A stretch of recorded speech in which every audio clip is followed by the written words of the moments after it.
Hello, dreamers, and welcome to the final episode of the series that we have been stuck on. We are discussing the interrogation of Rebecca Rogers, who shot and killed her husband of 14 years, Jason Rogers, and claiming to have done so in self defense.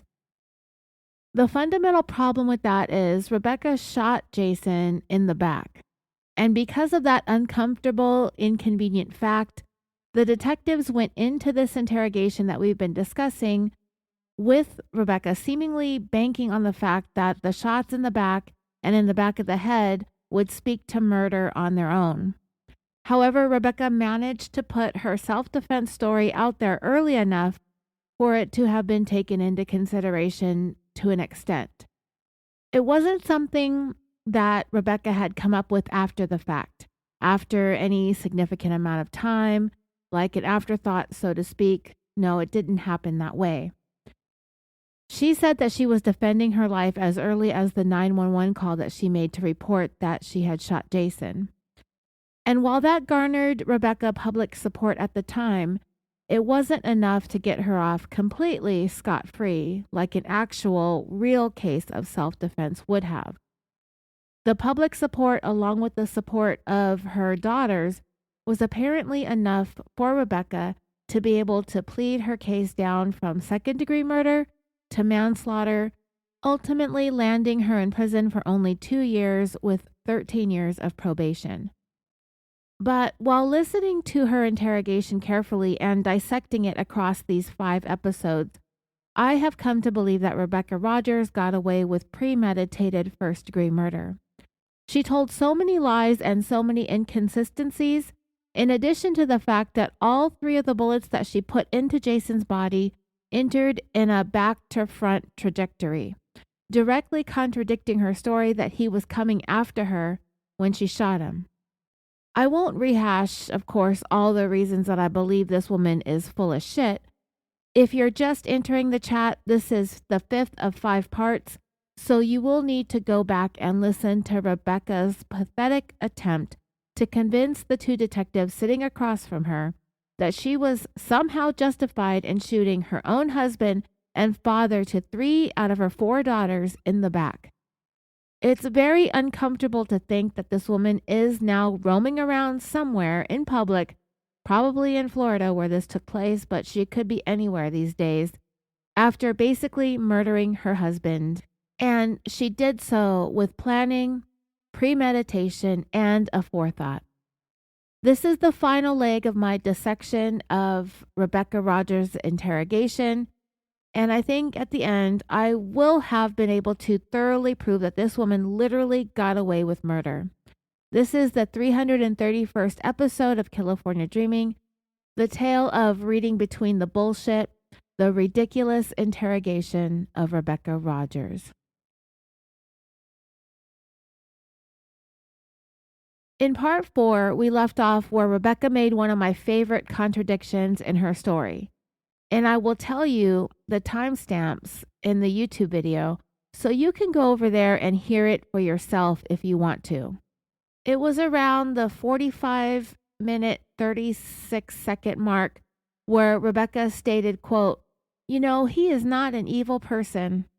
I wouldn't be back with him, but he's scary at times, Then, at the 49-minute and 10-second timestamp, that's just 3 minutes and 46 seconds after saying that Jason is not an evil person, Rebecca then stated, quote, later on we got into an argument and he said, just evil. He said, when I choked you, I meant to choke you. And I was just like, wow. Unquote. Harrowing, right? And I made all that fuss about what the hell else could choking be mistaken for in the previous episode. If you're getting choked out, there's nothing else that could possibly mean other than you're being choked out. Like, oh, I accidentally almost choked you. Sorry, I didn't mean to do that.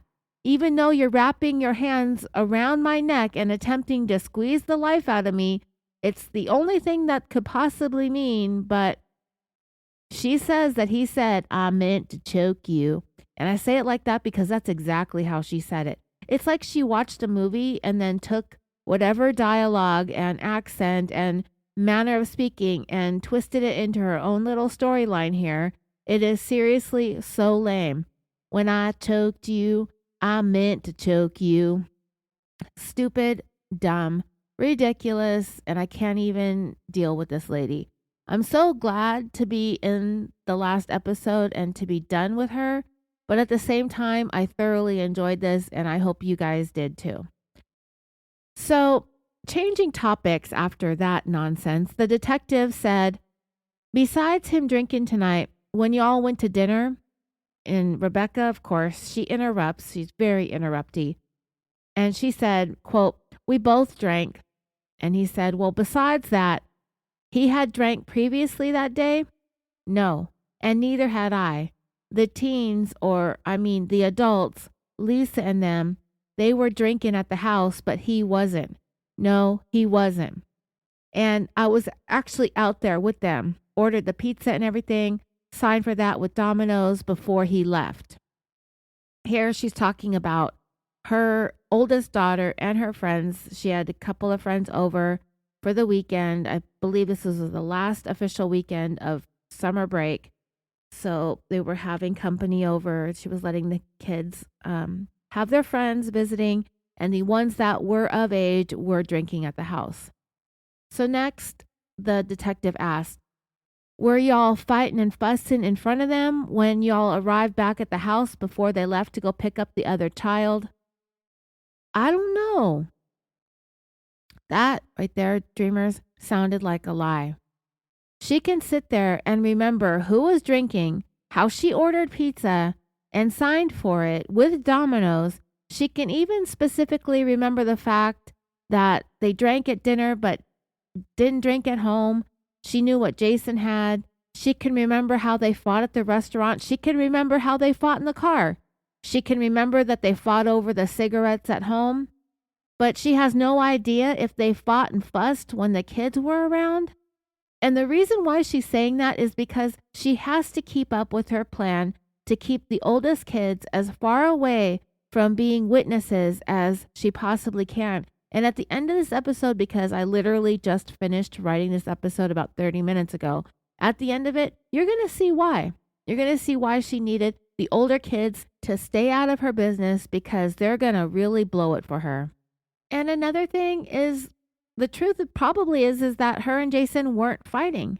And the kids would probably attest to that if she said that they witnessed them fighting. If any of the kids saw the fighting, with perhaps the exception of the two youngest, Rebecca would have had them up in that room defending her statement all up and down. She keeps using the kids as evidence of corroboration, and she will do it numerous more times in this episode, but it can only come from her, the fighting, the details of it. You know what I mean? And she's going to do it again a little while later, except this time she's going to say that they did fuss and fight in front of the girls, except the only ones that she's going to admit are the ones who are not capable of being reliable witnesses, and those are her two daughters that are under the age of 4. It's very, very convenient when you're trying to get away with murder. In fact, Rebecca's not going to say it in a few minutes. She's about to say it right now. I just blabbed around it too much for it to feel like Rebecca's saying these inconsistent statements one right after another, but she actually is. She's rapid firing her inconsistencies. I just have to make sure that I throw in all of my 2 cents all over the place as much as I possibly can at all times, forever and always, because that's what I do. After Rebecca said that she did not know if they were fussing and fighting in front of the other kids, before they left to pick up Emma, they asked, "Would it be normal for y'all to fuss and fight in front of people over at the house?" He's talking about the company that her oldest daughter had over, her friend and a guy friend.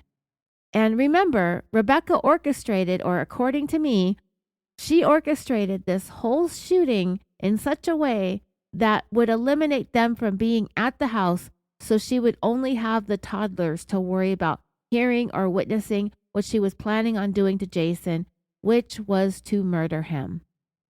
Rebecca replied, yes, I know the little ones saw it after they left to go pick up Emma. So there was no fighting that they would have witnessed prior to the older kids being out of the house. But as soon as she gets rid of the witnesses that could attest to what actually happened, all of a sudden she's got witnesses left and right. They just happen to be babies. We used to fight in front of them a lot, but with therapy, we try to keep that in private. It's not easy. Yeah, I bet. It isn't easy to plan a murder either, yet here we are. Dialing up the pressure on Rebecca again, the detectives next asked, I understand. I guess what I need you to think real hard from the time you came out down the hallway with the gun and entered the bedroom. We need to be a little more specific about that. I know you got a lot on your mind, and I know things happen real quick, okay? But you got to break it down in your mind and put the pieces together with it because I need you to walk us completely through it. The doorway, the shots being fired, that doesn't really paint a picture for us that we really know what happened. So I need you to think real hard on it. And, if I know you said that he was in the closet and you stepped in the doorway, that's where he stopped. Now, this lady, the nerve of this woman, I swear, she decided again to ask questions as if these detectives were the one in the room, not her. She literally is the only person left in the world that could say exactly what happened. I'm pretty sure the adage that these investigators aren't going to ask questions that they already don't know the answers to is what's happening here. They just want to see how Rebecca's answers line up with where they know all the evidence landed and ended up. But Rebecca acts like she was so scared, so overwhelmed, so traumatized that she has absolutely no idea what she shot or where those shots landed. So she asked, were those shots on the door? I mean, on that in between the closet or in the closet? The detective answered, I think it was a strategic one to try to give Rebecca a little bit of reassurance and confidence to keep spitting out her lies. So he did provide an answer and replied, yeah, I think there's one round between the closet that separates y'all's closet. Was it close to that partition? Rebecca answered, initially, like I said, I shot in the dining room. I saw him come out. Another contradiction. She said he peeked out and then went back to looking for his gun, supposedly in the closet. But now she's saying, quote, I saw him come out when I was walking down the hallway, and I don't even know what he said, probably like, oh, or I don't know. Yeah, dreamers, that's what she's going with. She shot her gun, he came out to the hallway and probably said, oh, and that's exactly how she said it. And this is at 54 minutes and 15 seconds into the video. It's almost worth the trouble going and listening to it for yourself. Because honestly, I don't think I can even come close to doing Rebecca's bullshit justice, although I am trying. Anyways, Rebecca did say, oh, and then she laughed, and then realized how stupid she sounded and quickly said, I don't know. And then she tried to keep going. And then I came in and he was he was right there at the closet and was reaching up, which I know he was because there was stuff from the closet on the floor. They found my money on the floor. First off, let's not forget, no matter how long I talk shit on this particular part of Rebecca's statement to police, let's never forget that she did, in fact, say, my money. That's exactly what I believe that money was to her. I believe she got that money herself, on her own, and that Jason did not have knowledge of it until he came to know or be aware of the fact that it was in the closet. This is one of the most important facts in this case to me, and I don't think enough attention was paid to it to try and understand what this money meant. I know that this case dragged on for 3 years until she was finally sentenced when she took a plea bargain. But this money, to me, was a very pivotal part of the planning in all of this. I'll go through what she says about the money first, and then I'll tell you what I think it meant when we do get to it. I think it comes up later on. But, well, now that I think about this, I have so many notes on this episode, Dreamers. It's going to be longer than I think any of the other 4 previous to this because I didn't want to do a 6-part. I probably could have, but I really didn't want to because I have a missing persons case that I want to talk about. But anyway, Rebecca was saying they found my money on the floor, the money envelope that was up in the closet. Why in the whatever the fuck did she call it her money and then say it was up in his closet? That is not the natural way we say things that belong to us or belong to someone else. But the fact of the matter is, in many marriages, even in relationships when a home and family is shared across a long period of time, in a committed relationship, the finances sort of get blended together. Not always, but this is how Rebecca is referring to their money, her money, his money, whatever money. Rebecca is never really clear regarding what this money was all about. Well, she kind of tries to be. She makes up a story that I'll talk about later on. But we can jump to our own conclusions because I jumped to my own conclusions that it was a part of Rebecca's planning and premeditation. And the excuses that she makes for the money is beyond laughable. So, like I said, this is going to be way later in the episode that I'm going to dive deeper into this money.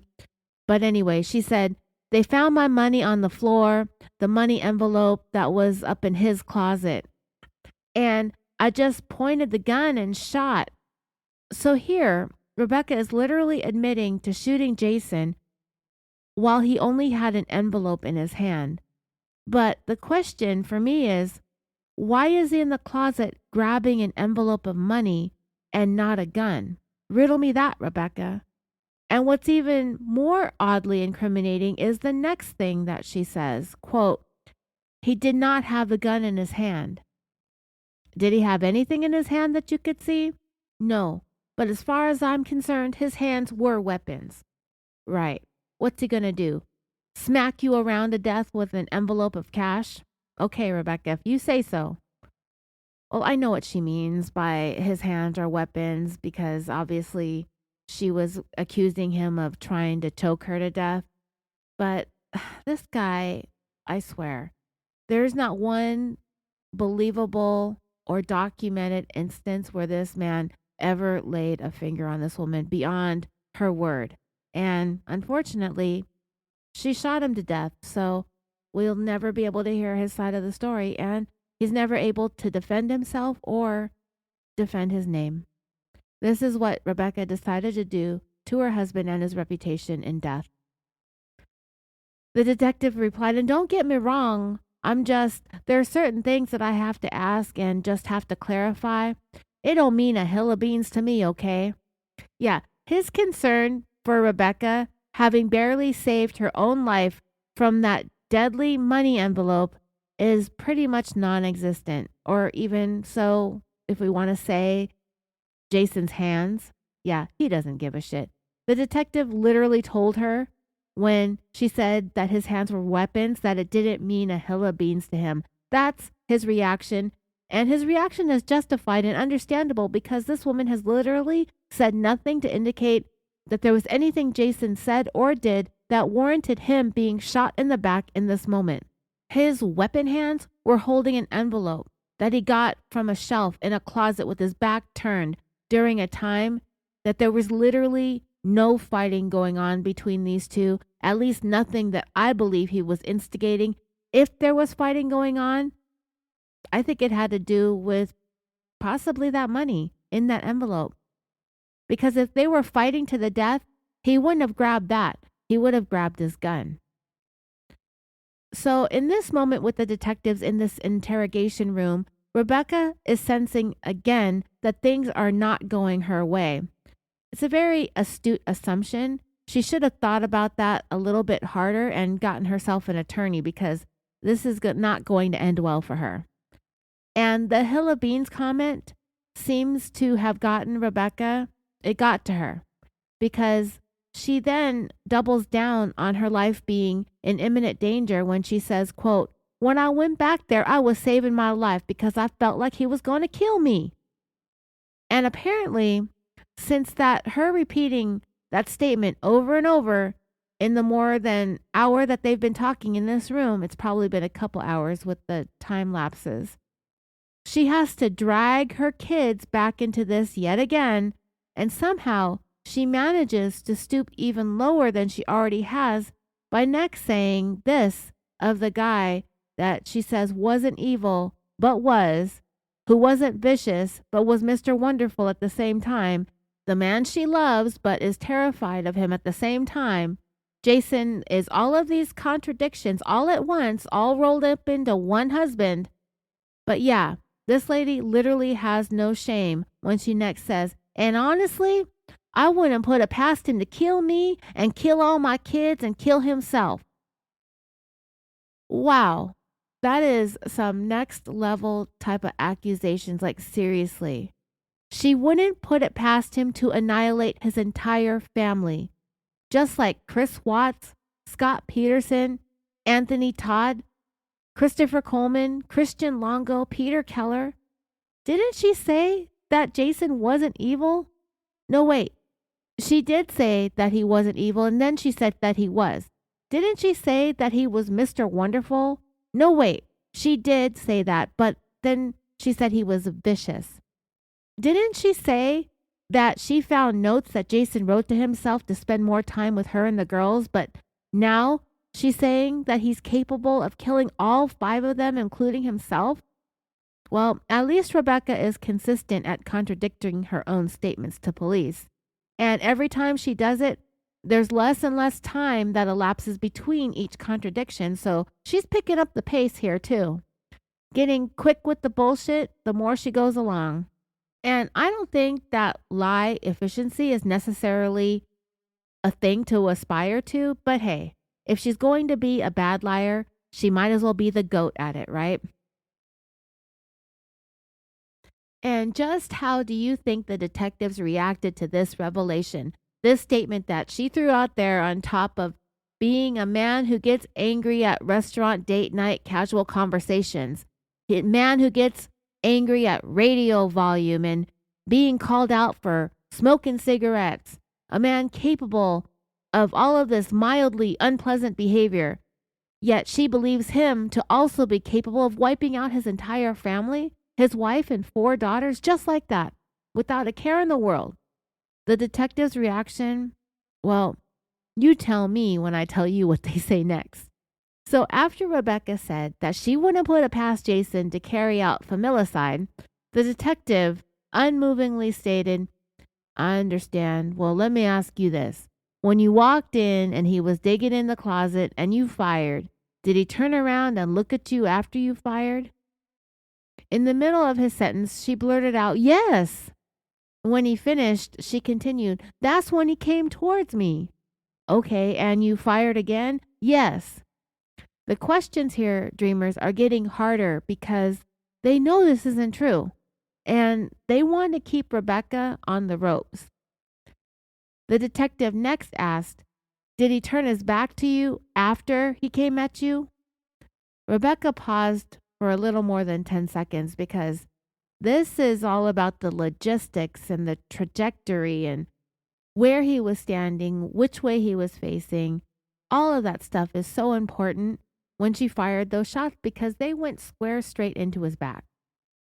She paused for a little more than 10 seconds to think about it, and then she answered, at that point, because he would have been, and from here, Rebecca very awkwardly and cringily gets up from her seat, and this kind of seems to startle the officers a little bit, and they sort of recoiled back.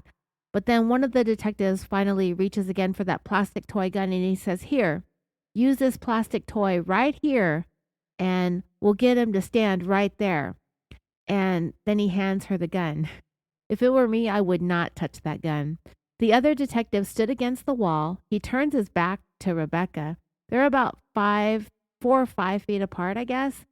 And he's against the wall, and his back is facing her. And she said, It's not even that far. And she giggled. She motioned for him to move to the left and said, like, maybe here. Yeah, I mean, and he said, if you need to push that door to how it was, and he's referring to the door that leads into the interrogation and out into the hallway. This door, I mean, yeah, it's not that big. And the detective said, but that door would have covered some of his closet when open, correct? Rebecca replied, when I came in, he turned towards me. So that was not an answer to the question. The detective on the wall pivoted to his left and then to his right while asking, this way or this way? Again, with the non-answers, Rebecca said, towards me, like you're coming at me like this. Yes, because, I mean, he was towards the closet and I just shot and he came towards me and I shot and I guess, I don't know if he came this way, but I know I did. I don't remember hitting him. I don't know if I hit him because he didn't stop. Okay, look, Rebecca's getting emotional again. Her voice gets pitchy and she's stammering and she's getting a little bit louder. And now she's awkwardly shuffling around this tiny space with a toy gun, trying to explain how Jason was somehow coming towards her, while at the same time she's shooting him in the back. Yes, of course, that makes perfect sense, because there's absolutely nothing confusing about this at all, right? Needless to say, this explanation isn't exactly sticking the landing. Oh, and then Rebecca casually explains that she's not even sure she hit him because he, quote, didn't stop attacking her. Right. Because apparently getting shot doesn't interrupt your plans at all. Totally normal, right? In Rebecca's version of quote unquote reality, Jason is just powering through his gunshot wounds to the back like it's some sort of mild inconvenience, fully committed to what his task is in the moment. You know, being in the middle of allegedly trying to kill his wife. Gunshot wounds? Seeing your own life flash before your eyes? Your mind flooding with thoughts of your children? And you now see yourself headed towards the light? Those are just minor details. He just manages to keep going. No problem. Yep. That's how gunshot wounds in the back work, apparently. But Rebecca does finally say that she stopped shooting. I'm going to guess she shot at least 5 to 6 times. I wouldn't be surprised if she emptied her gun. I don't even know how many rounds her gun holds, but like I said, she might as well empty it, right? She next said, and then I saw blood on his head. He was going down when I shot him in the head. Ooh, wait, what? Did we hear that right? Did she just say he was going down when she shot him in the head? She said that with no hesitation at all, like she had been with other details she'd been questioned about. Yeah, we heard that right, and I have no idea why she would say that or admit to that when she's been so evasive and dodgy with her memory problems. But yeah, she said that, and it really stunned the detectives. It took them a few seconds to wrap their heads around that big, huge admission. 5 seconds after she said that, one of the detectives said, he was on the ground when you shot him on the head? I think so. He was on the ground. He was on the ground. I think so. And she half-heartedly raised her hands from her sides like, I don't know. I don't know. And she actually whined that at the time. Very whiny, this woman. I actually don't have very much to say about this admission because it sounds so bad and so incriminating that it's probably true. And I don't think Rebecca had any other way of getting around the fact that she had shot Jason in a way that wasn't consistent with him coming after her. She had been sitting there trying to explain how Jason was positioned when she shot him and how it ended up that he was shot in the back. I think she may have even calculated that answer just to give up some kind of truth so that absolutely everything she said wasn't a complete lie, because at this point, I don't think she said one single honest thing about the shooting or the events leading up to it. So, for the first time in more than 6 hours of talking about this lady, we all here at Killafornia Dreaming have got a little itty bitty tiny nugget of truth finally. So yes, for once, there's not really much to see here, so we'll move along. However, it's not going to last, thankfully, just because Rebecca, that's how she is. She's trying to save her own skin, and she's going to go about it any which way she possibly can. After letting that little admission that she shot him in the head when he was on the ground slip, the detective who had been trying to figure out her positioning and Jason's positioning, he got back to it and next said, so from here, you came through the door. You could have shot maybe because it hit the wall and he turned or something. Starting to speak over the detective, Rebecca said, I don't know if I hit the wall. I just aimed and shot. Okay, he turned around to come at you. Yes, and I shot.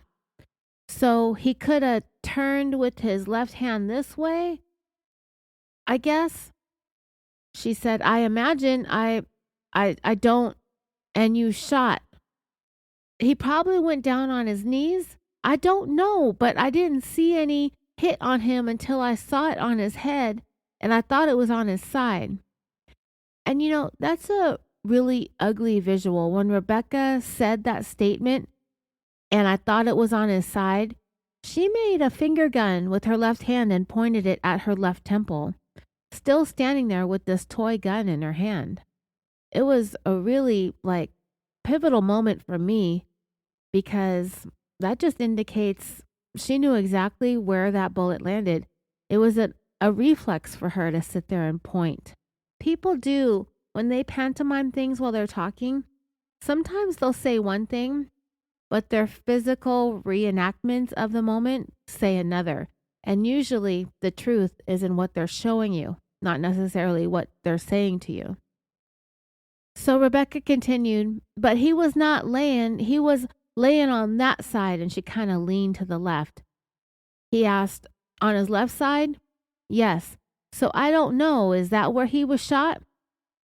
The detective spoke over Rebecca, and he didn't answer her question. He doesn't answer very many of them, but she asks because she wants information herself. She wants to know what they know. So he next asked, so could you see he's laying on his left side? Could you see the blood on his side? Is that what you're saying? I don't remember. I know I saw it on his head. When you saw it on his head, where were you standing at? Were you back toward the window by then? I was over him. And you were over him when you shot him in the head? I just shot. I was not that close. Rebecca then made a quick move to her right and pointed the gun at the ground as she said that. The way that they're making Rebecca do this with a toy gun is really cringy to watch. And the pace of the questioning is definitely intensifying and getting more and more serious, trying to lock her into her statement. So they then asked, okay, I guess what I'm saying is, he was laying down when you shot. And she replied, or going down. I don't know. I just remember seeing blood. I saw it, a hit, and I stopped. There was a 10-second pause before she spoke again, which is also really cringy to wait for, because you know that these detectives are letting her lies sit there and cook. But anyway, she next said, and then I went and I got the phone. Where did you get the phone from? It was probably on the counter out there in the kitchen. Did you put the gun down before you went to grab the phone? No, it was still in my hand. Was your hand bleeding pretty good? I never knew it was bleeding until the cops got there. But when they got there, was it dripping at all or just, I don't even know. I don't know. I don't remember getting hurt. Are you right-handed or left-handed? I'm right-handed. All I can imagine was that was here. And so she cut herself off at that point. This is where things get, let's just say, logistically challenging for Rebecca's story. At one point, instead of even saying the words, he choked me anymore, because obviously, clearly, abundantly clearly, nobody's buying it. So Rebecca instead physically demonstrates being choked by putting her hand around her own neck when she said those words, "All I can imagine that was here," and she's referring to her neck. Once again, it's an interesting choice, considering apparently we've moved past actually verbalizing that claim that he was choking her. Now that it's not landing the way that she'd hoped, she's just going to demonstrate with her own hands. Now, Rebecca has some kind of injury on her hand, specifically in the webbing area between her thumb and her index finger, more towards the inside of her hand, like it would in the direction of her palm instead of the top of her hand. And when she wraps her hand around her neck to demonstrate the choking, that injury would now be covered up. But here's the problem. Based on the scenario that she's describing, if Jason had both of his hands around her neck and she's all fighting him off, she would be using her hands to pull his hands away, which means her fingernails will be digging into his hands, likely causing scratches and injuries on him in those exact spots, possibly, depending on how he's holding her neck, in the exact spot where she has the injury. So how exactly does she end up with an injury on the inside of her own hand? Because the version that she's telling, that his hands were fully occupied, allegedly choking her, and she's trying to grab at him or grab at his hands to get him to release her, his hands aren't free to be reaching around and injuring the inside of her hands. And if he had caused injuries with his fingernails, you would expect to see those on her neck, where the contact is supposedly happening, not tucked away in the webbing of her hand towards her palm. Instead, she is pointing to an injury that, if anything, makes more sense as something that he would have had in her version of events, not her. So at best, the mechanics don't add up at all. At worst, Rebecca is completely mixing up or misrepresenting where those injuries came from, or where that injury came from. Either way, the story and the physical evidence are not exactly working together here. They're going to start suggesting how they believe that injury to have occurred. And Rebecca is going to very aggressively defend herself against what these detectives' theory happens to be. After Rebecca put her hand up to her neck and said that the injury supposedly happened here, she said, "I don't know if it was, because I remember trying to get him off, like prying him off of my neck, and then I gave up." Oh yeah, that whole coming to terms with her death, going into relaxation mode and allowing her death and demise to become her moment. And the detectives still don't acknowledge how unbelievably close this woman supposedly came to meeting her maker. I mean, we're talking about a scenario here that she's describing as being life or death, seconds away from the end. And yet somehow that urgency never quite registers with anybody else in the room. It's like the severity of what Rebecca is claiming doesn't quite match the way it's being received. And it's pretty funny how it's working against her here, isn't it? So skipping over Rebecca's dramatics and all the whine about "I almost died," they asked, "How did you hold your gun when you shoot?" "Just point it." And they're telling her to point the toy gun. So yeah, that's where they went next, after she said that she gave up the struggle for her life because she could feel death coming for her. Yeah, so you almost died, and how do you hold your gun? It's hilarious because in addition to this crap, Rebecca's got her hand up to her neck the entire time that she is saying all this. And she had the toy gun in her hand. So when he asked that, "How did you hold the gun?" she actually kept the gun pointed down towards the ground and pulled the trigger twice.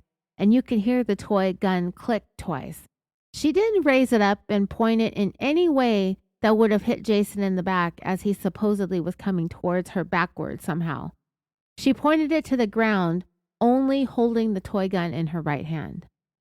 So the detective, putting both of his arms out in front of him, pretending to be holding a gun with his hands, like he was probably trained to do. And I say probably because I really don't know how officers train to shoot or target practice. I can only speak to what I've seen on TV or in videos, and the whole holding the gun with two hands directly at you at level with your chest, right? She had it down by her side, a few inches away from her thigh, aimed at the floor, a little bit pointed forward at a very slight angle up from 90 degrees to the floor. I mean, perpendicular to the floor. The same thing, I guess. But when he demonstrated, he said, "Point the gun at me." But she immediately argued, "I would not have done that, okay? I have never shot that gun before today." Now, that statement right there is all the contradictions all at the same time. Because she says that I would not have done that. And what she's talking about is the stance, the holding the gun up in front of you with two hands chest level. I would not have done that, okay? I've never shot that gun before today. But you shot it today, and they want to know how you were holding it. You were not pointing it at the ground because those bullets didn't magically do some loop-de-loops into Jason's back. You were holding it out in front of you and pointed right at him, straight at him, probably chest level, probably just like they train the police officers in the academy to do so. Chest level, feet apart, shoulders out, erect, back straight, look ahead, two hands straight out in front of you. I don't know how they freaking do it. But, oh yes, Rebecca again has to go back to, "I've never shot that gun before today." We know, Rebecca, trust us. We know. You've only repeated it 5,000 times. At this point, I'm surprised she didn't show up at the police station holding a sign that said "first time shooter" on it, because obviously, if you repeat something to infinity and beyond number of times, the laws of reality are legally required to comply with you. And yet somehow, despite allegedly being completely clueless, this trembling little firearm virgin, she manages to land shots with shockingly effective precision, twice into Jason's back and once into the back of his head. And on top of that, she says she was pointing it at the ground to boot. Absolutely incredible. A true marvel of physics, geometry, all the sciencey things that could possibly somehow make this true, but in a different universe with different types of physics, different poles of gravity, different everything. Maybe she's thinking she shot him on Mars, and bullets travel in ways that are unnatural here on Earth and the conditions that we live in. Most first-time shooters can barely even hit a paper plate 10 feet away. But Rebecca, out here apparently shooting like she's been training to be the next American sniper. What are the odds, right? And it's perfect timing just when she needed it to get her murder on. And Rebecca herself admitted that she shot Jason while he was already on the ground. The shot entered into the back of his head, meaning he was face down, or at the very least folding forward when she fired downward at him, which is probably why during the reenactment she naturally pointed the gun downward at the ground while demonstrating how she held it. Because despite all the "I've never touched a gun before" theatrics, she's still oddly specific about certain things that are favorable for her fairy tale. Muscle memory is apparently very committed for someone who supposedly has no clue what she's doing. Then we get to the magical mystery hand injury. Rebecca wanted everyone to believe that this injury happened while she was desperately clawing hands off of her neck during this alleged choking attack. Except that explanation already collapses under even basic common sense, which I already talked about in the last episode and in this episode. As for the detectives, they don't exactly seem eager to believe this totally a choking injury story either. What they actually appear interested in is the far more believable possibility that the injury came from the gun itself, specifically the firing mechanism pinching or catching her skin while she repeatedly fired the weapon, because unlike Rebecca, these detectives have actually seen what gun-related injuries looked like before. Crazy advantage of doing a murder investigation. Very, very detective-y of them, right? And considering Rebecca fired at least 5 shots, the officers clearly recognized the possibility that her hand injury came from the moving parts of the gun, doing exactly what moving gun parts tend to do when somebody is actively pulling the trigger over and over again. But yes, totally random choking injury, so she says. Pure coincidence. Just one of life's little mysteries, right? When in every other person that these detectives have ever seen a similar injury to hers has always been because of firing a gun, yet for her, it can't possibly be that because she's never shot that gun before today. To prove this point, the detective went into one of the most disinterested, monotone, I really don't give a shit about anything that this woman has to say tone by explaining this.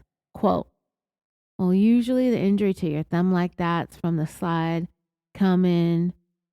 But instead of listening carefully to what the detective has to say in terms of explaining this injury in a way that does make sense, Rebecca decided to go back to that same old broken record refrain. I have never done that ever. What she's talking about again is doing that stance, that police shooting somebody stance, holding the gun in front of them with 2 hands at chest level. But the detective was still kind of in his low monotone voice. He never stopped talking. She interrupted him and said, I've never done that ever. He says that's the way it occurred. But Rebecca dug her heels in and continued to argue her point. But I didn't do that. I just held it like this. And it didn't kick. And when she said that, she pointed the gun down towards the ground again. And to me, that only reinforces the notion that she shot the man when he was already down, which she has admitted to, but now she won't even admit to raising the gun up to shoot him in the back. And I'm not really sure why. But Rebecca did stand over him and put a bullet into his head to make sure that Jason would die. And when she adamantly said, I have never ever done that ever, she brought the gun up closer to chest level as the officer had demonstrated and held it with both hands, but never really denied holding a gun or any gun ever in the past in that manner, chest level with both hands. She's claiming that she held the gun like she's playing a Nintendo Wii, flopping it around in front of her, holding it pointed down like she's trying to putt a golf ball with one hand. Then the detective asked, did you hold it with both hands? And she interrupted him mid-sentence and said, I don't remember holding it. He kept talking through her interruptions and finished the sentence. When you first shot, she replied again, no, I don't remember holding it with this hand at all. And she gestured with her left hand. So she wants everyone to believe that she held the gun with one hand and fired. She said, I don't know. I really don't. I mean, if you know that, then you know more than I do. And to that, I have to ask, what in the hell does that actually even mean? If you know that, then you know more than I do? Rebecca says things like this with the confidence of someone delivering a profound philosophical truth, when in reality, it sounds like a sentence generated by someone who just suffered a stroke and a concussion at the same time. Honestly, among the mountain range of ridiculous things that she said so far, this one somehow still manages to compete for the top spot, which is honestly impressive at this point. I told you this interrogation gets better the longer she talks, and that's because the questions aren't getting any easier for her, and they never will. Every single answer that Rebecca gives is more ridiculous than someone trying to assemble IKEA furniture without instructions, the screws, tools, basic motor skills, or eyesight. And let's not forget what she's actually talking about here. A deadly situation that she created in her house by her own hand after she shot her husband multiple times with a gun that I strongly suspect she obtained quietly and strategically, because I will never buy this idea that Jason, this allegedly terrifying monster that she wants everyone to believe that he was, supposedly encouraged her to get a firearm for self-protection. Yeah, okay, sure. The abusive horror movie villain apparently sat her down like, honey, I think you should arm yourself against dangerous people. It makes total sense. Yeah, because that's a far cry from an airtight story, lady. Like, the dangerous people is him, according to you. So why in the holy fuckballs would he have you buy a gun or suggest that you buy one? It makes no sense at all. Especially because Rebecca hasn't actually described Jason in any way that sounds like a man that she lived in mortal terror of. But now she shot him twice in the back and once in the head, leaving him fatally wounded as he would die a couple of days after this interview. That's the level of threat that she wants us to believe that he posed. So dangerous, apparently, that she needed to respond with the same level of urgency as if she were battling the final boss in a first-person shooter. Yet we're supposed to believe that the same terrifying abuser was supportive of her having access to her own firearm? I don't buy it for a second. Now, am I saying that Jason could have never casually suggested that she own a gun? No. I absolutely think a husband very much could suggest that, but only in a relationship where there's trust, safety, and mutual comfort. If he was truly the violent, controlling psycho she's describing, there is no universe where I believe he'd happily encourage her to have access to a weapon. And here's another thing that Rebecca conveniently forgets. She admitted that Jason owned guns their entire marriage, yet not once during this interrogation does she claim that he ever actually pulled one on her, not one time. Her story instead is always that he'd go looking for it, and somehow Rebecca transforms into the world's greatest tactical hide-and-seek champion every single time. Because apparently this woman could outsmart an armed abuser over and over again because he happens to have the strategic brilliance of a raccoon. And that story makes absolutely no sense either. If Jason really was this violent, controlling man who constantly threatened her with guns, or actually threatened to go look for his guns because he never actually pulled one on her, and if she repeatedly had to hide those guns from him, I don't think that would just mildly annoy an abuser. It would make him obsessively possessive over those weapons. I think he would guard those guns constantly and hide them himself, specifically so that he could access them whenever and however he wanted, because controlling people don't usually hand over power that easily, especially not lethal power. But somehow, according to Rebecca's version of events, this allegedly terrifying man was simultaneously a ruthless abuser and the least security conscious gun owner on planet Earth. Yeah, that makes all kinds of crazy sense, right? That's crazy, all right, I'll give you that. And then Rebecca drops this next absolute nuclear bombshell of insight. Quote, "If I had a video camera, I would give it to you. I don't know." Wow. What a stunning contribution of information there, Rebecca. Somebody get this woman a Pulitzer Prize and a documentary and her own talk show immediately. Groundbreaking, this lady. Absolutely fantabulous here. Where has she been all of our true crime lives? Yeah, honey. You know what other cases probably would have been a little bit easier if there had conveniently been video cameras recording exactly the moment everything happened? Literally all of them. O.J. Simpson, JonBenet Ramsey, Elisa Lam, the Black Dahlia, Madeleine McCann, the Sauter children, Natalie Wood, D.B. Cooper, the Zodiac Killer, Malaysian Flight 370. Basically, every mystery humanity has ever obsessed over ever since the beginning of podcasting. And even on our own show, we've had mysteries. Gosh, I wish there were video cameras to help me tell these stories, right? You know what? There would be no story if there was a video camera. Honestly, we wouldn't even have these things to talk about. Jennifer Fairgate, the Keddy murders, Bugsy Siegel, Kyron Horman, Rebecca Zahau. Yeah, I'm pretty sure investigators everywhere would love some full HD recordings of the worst moment imaginable magically appearing out of thin air just like that. Just tell us exactly what happened, oh magic video camera. What an incredible revelation. Thank God Rebecca has cracked the case wide open for us all, right? But honestly, Listening to her say this with that weirdly casual, almost shrugging attitude is what makes it so bizarre, because most people discussing the night that they shot their spouse in the head don't sound as emotionally invested as returning a defective tube of chapstick at the local Target. Rebecca's over here acting like she accidentally backed into somebody's mailbox, not like she mortally wounded her husband with 3 gunshots to the back. And maybe that's what makes this whole thing feel so damn unsettling.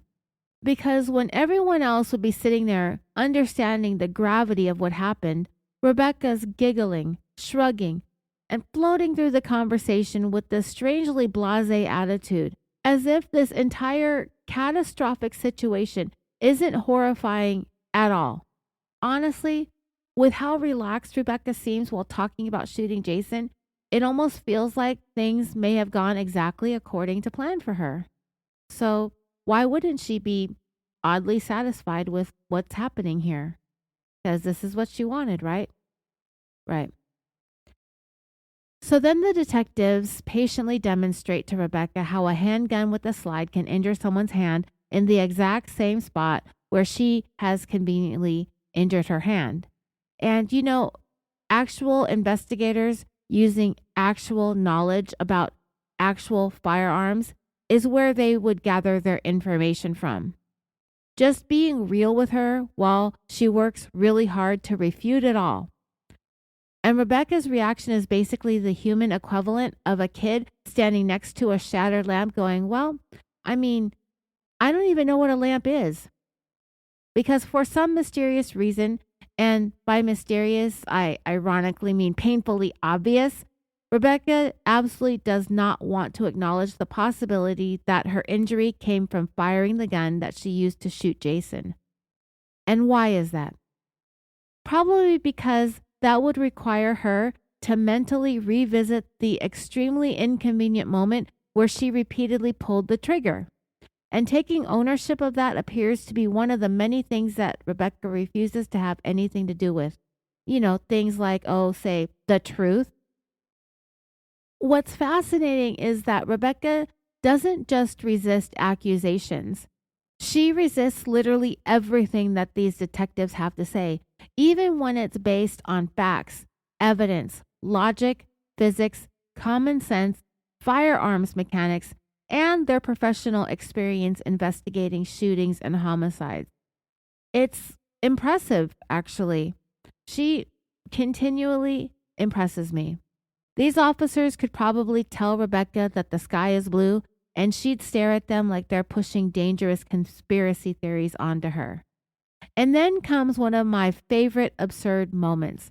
Rebecca actually tries to suggest that the gun that she used doesn't slide. Ma'am, it's a semi-automatic handgun.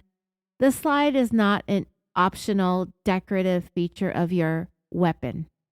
That's like insisting your car doesn't have wheels because you personally don't feel emotionally connected to tires. Even the detectives are basically sitting there going, yeah, it does. But again, the reason for this selective confusion seems obvious. Well, at least to me it is. The less that Rebecca understands about the weapon, the less responsible she can pretend to be for what happened. More fake innocence. More little old me has never fired a gun before. More of little old me has never even seen a gun before.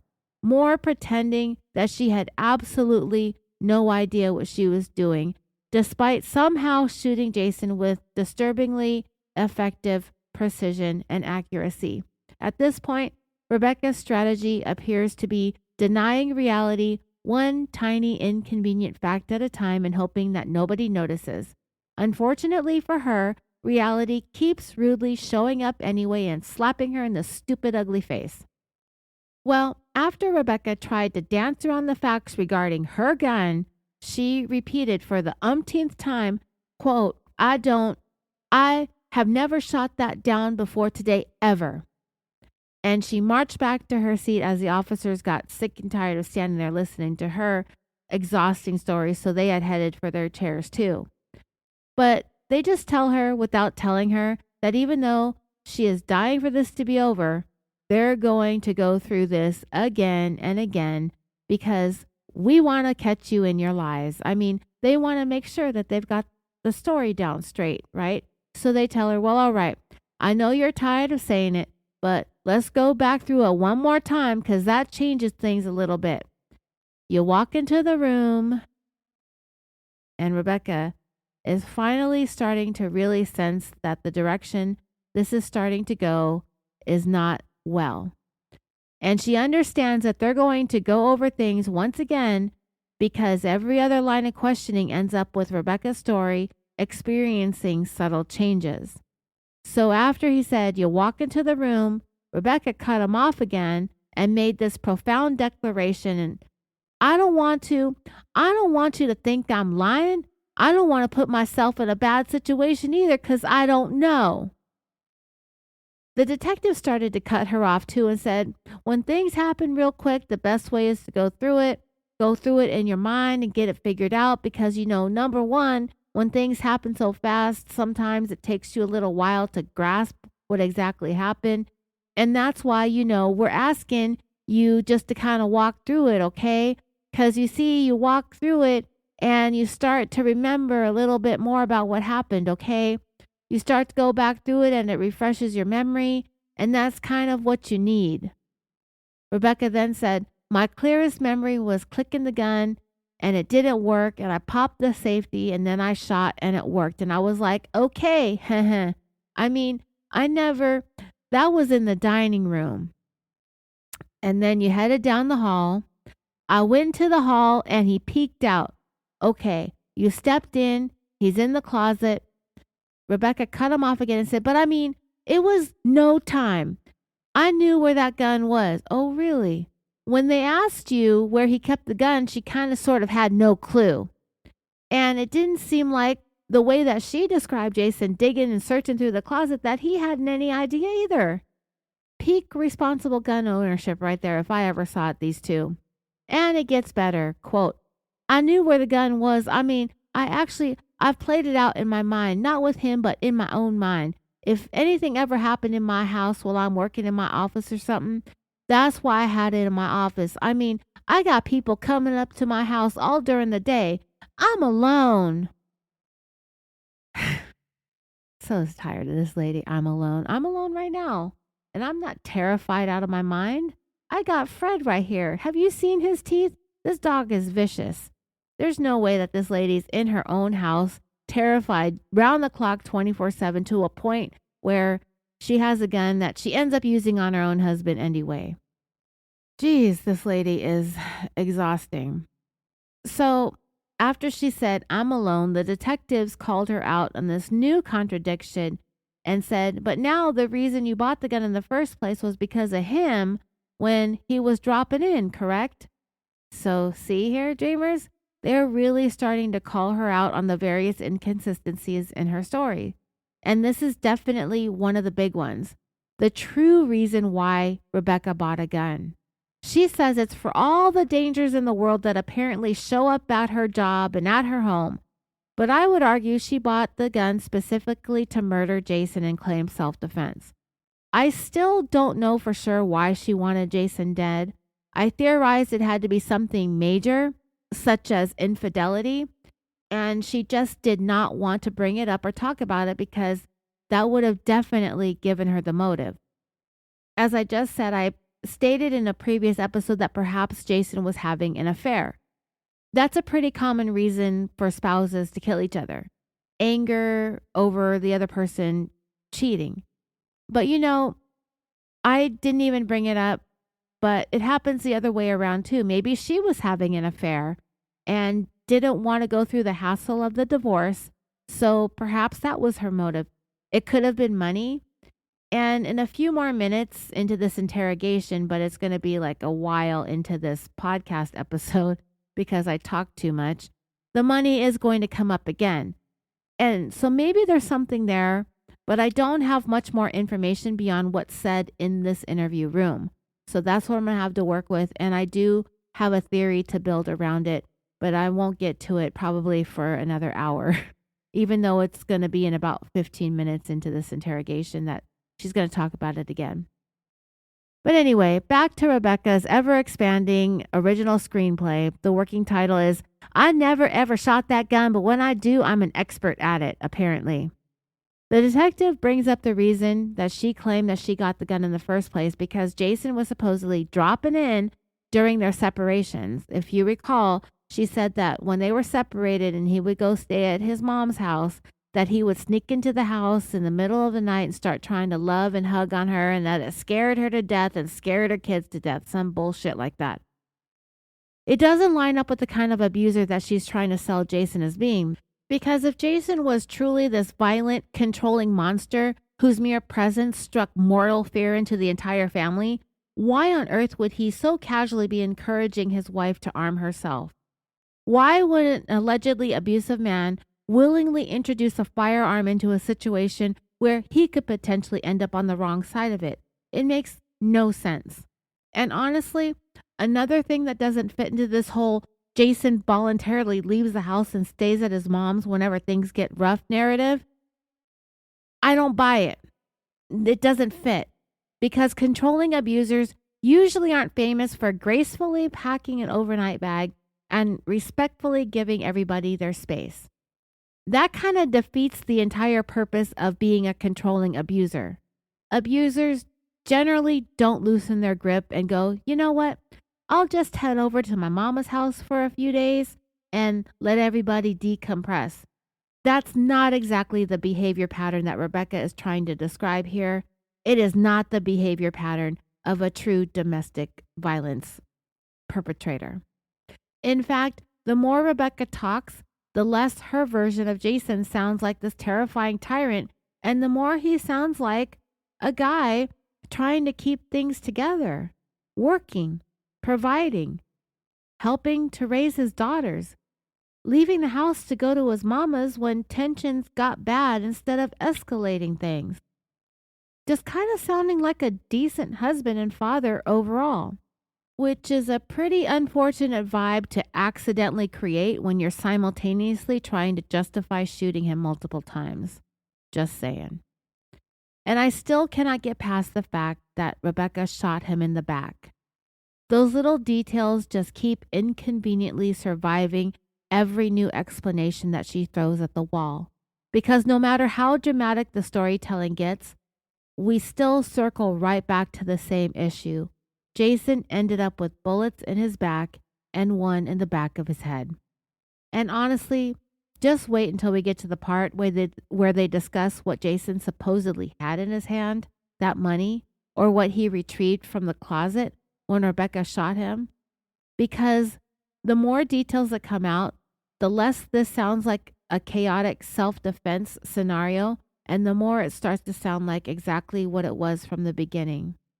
This case has murder written all over it, and the deeper this series goes, the less believable Rebecca Rogers becomes, and the more convinced I am with every new detail that just keeps pointing back to the same ugly conclusion. Rebecca murdered her husband, and she basically got away with it. Rebecca ended up replying about the reasons why she got a gun again by saying, actually, it was work. I had been thinking about it for work because I had an incident at work. I had a call out on Navy Boulevard and it was in the middle of the night. It was a trucking accident and it was right there in front of that Navy bar, whatever that pilot bar is. And when I got there, the scene, the claimant had left, the one that had left the bar and caused the accident, he left the scene. Well, it was a big trunking company. I think it was Patriot. And they didn't have hardly much damage, and they ended up taking it back to their depot. Well, they left. The officer was done with everything. Well, I can't just leave. They say the bar was open and he was at the bar. So I tried doing some investigation about getting a statement from the bartender. Well, they wouldn't answer. I guess it was closed. And then some car had pulled up right next to my car. I was by myself and it scared me. And I didn't make eye contact. I just walked straight to my car. But I saw that car because I was driving around trying to find the claimant vehicle in the neighborhoods because I knew it couldn't have made it very far being hit by a semi, and I saw that car stopping, and I guess he was like a pimp. I don't know. And I told my husband about it. A pimp? Okay, fantastic. Apparently, a pimp has now entered the chat because this interrogation clearly wasn't already chaotic enough. Where in the hell did that come from? Rebecca's storytelling at this point feels like somebody changing TV channels every 6 seconds with a remote control covered in butter. 1 minute we're talking about guns, choking, fear, trauma, and suddenly, bam, surprise, a pimp subplot. Ma'am, what are we even doing anymore? This interrogation has officially wandered into the written by a sleep-deprived soap opera writer on bath salts phase. Every time you think the story cannot possibly get any more ridiculous, Rebecca reaches into her mystery bag of nonsense and pulls out yet another random character like she's hosting a deranged improv night. A pimp. Because why not? At this point, I'm expecting the next reveal to involve Bigfoot, maybe a circus clown, and all of it taking place inside a haunted Florida timeshare condominium. Rebecca kept going, though. I told my husband about it, and then I had another claim where a guy had confronted me and threatened me all over a property damage claim because he was going to get some money and they were going through a divorce. So I was having some, had a couple of claims that were a little nervous. So he was like, you need to get something. And I was like, yeah. And I was thinking of something small that I could carry and maybe get a concealed weapons permit. Yeah, never again in this lifetime now, huh, Rebecca? Now that you've murdered somebody. My friend just got the license and she was telling me about it. So I was going through the class and I haven't even taken it to the range to shoot yet. But yeah, when all of that went down, when he was coming into my house and waking me up when I was sleeping, and I mentioned it to some people and they were like, you need to change your locks. And then I was afraid to change my locks because I didn't want him to be angry. Yeah, the dude is just absolutely terrifying, apparently, showing up in the middle of the night with those aggressive, life-threatening hugs of his. Stuff only nightmares are made of. Forget masked intruders and serial killers or just Florida people in general. Rebecca's out here battling the horrors and terrors of unexpected husbandly affection. Somebody alert the authorities immediately before this dangerous man strikes again with another emotionally supportive embrace. Seriously? The way Rebecca describes it, you'd think Jason was crawling through windows with a chainsaw, rather than allegedly showing up wanting to hug his wife. The storytelling whiplash here is off the chain. 1 second, Jason is supposedly this terrifying monster that everybody fears for their lives.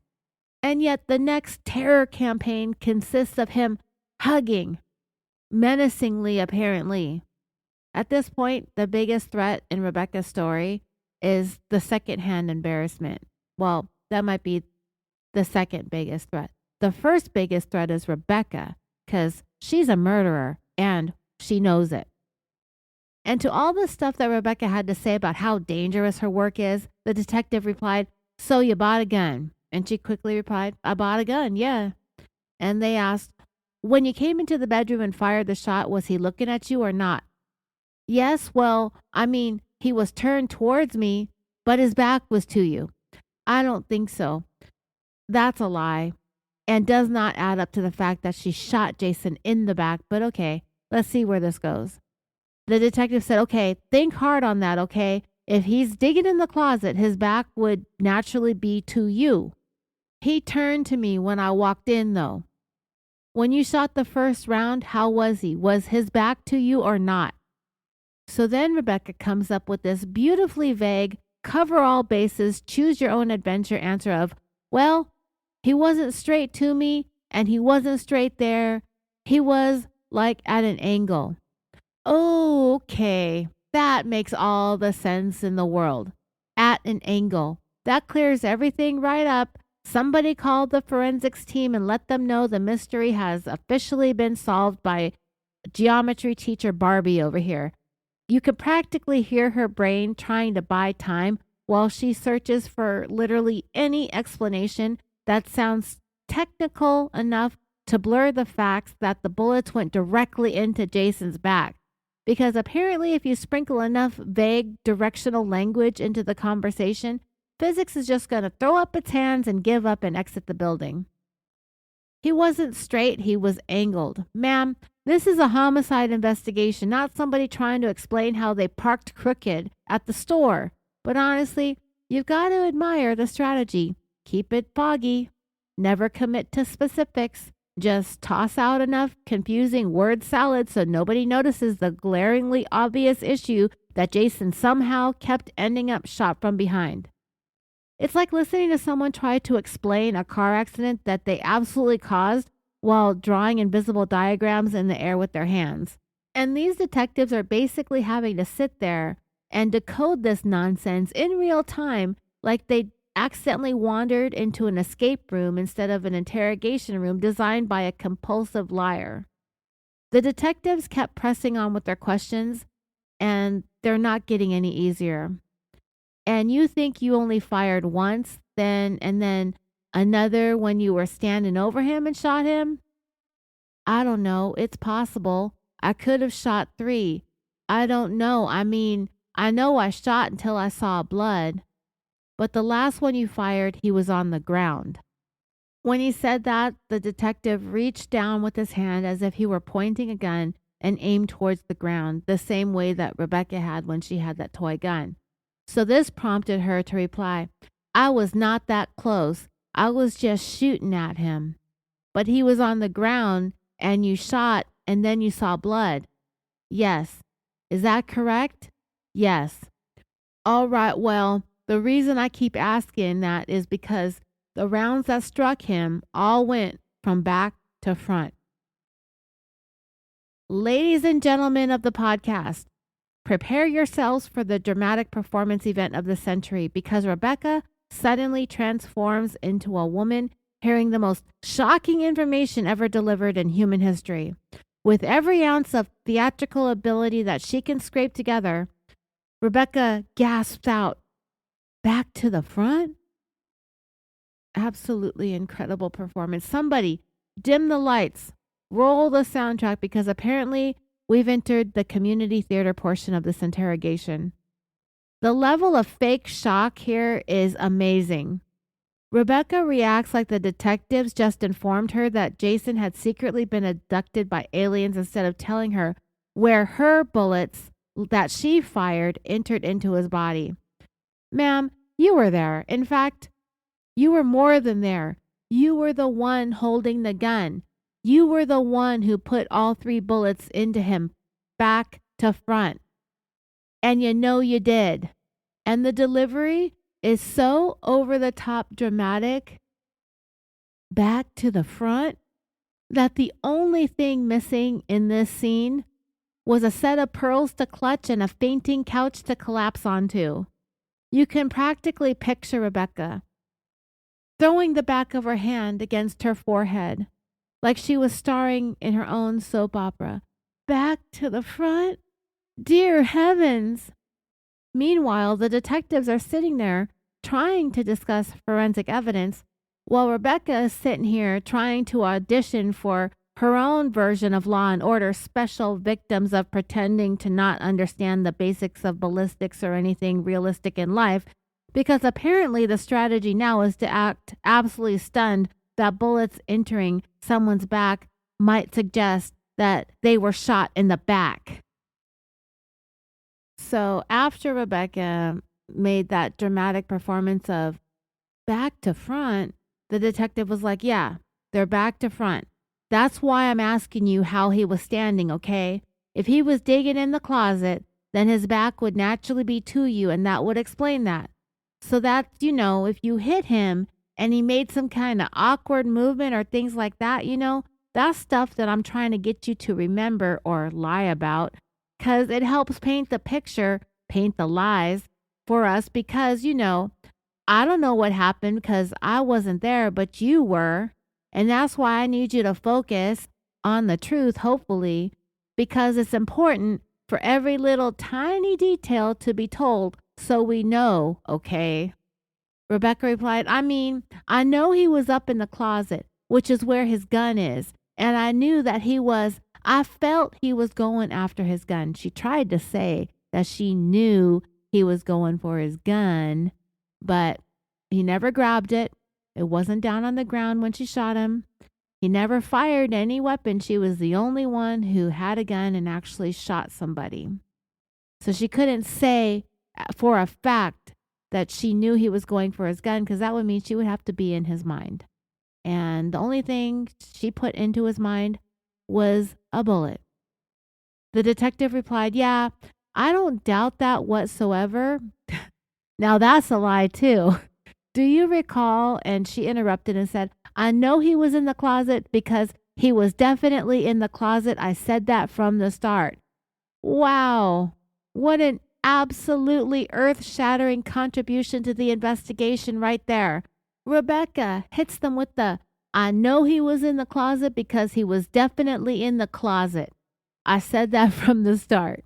Oh, well, never mind then. Everybody just pack up your stuff. Let's wrap it up. Case closed. We've reached the highest level of forensic reasoning imaginable because I say so. That's it. Revolutionary detective work happening here. I'm surprised Rebecca wasn't hired in on the spot.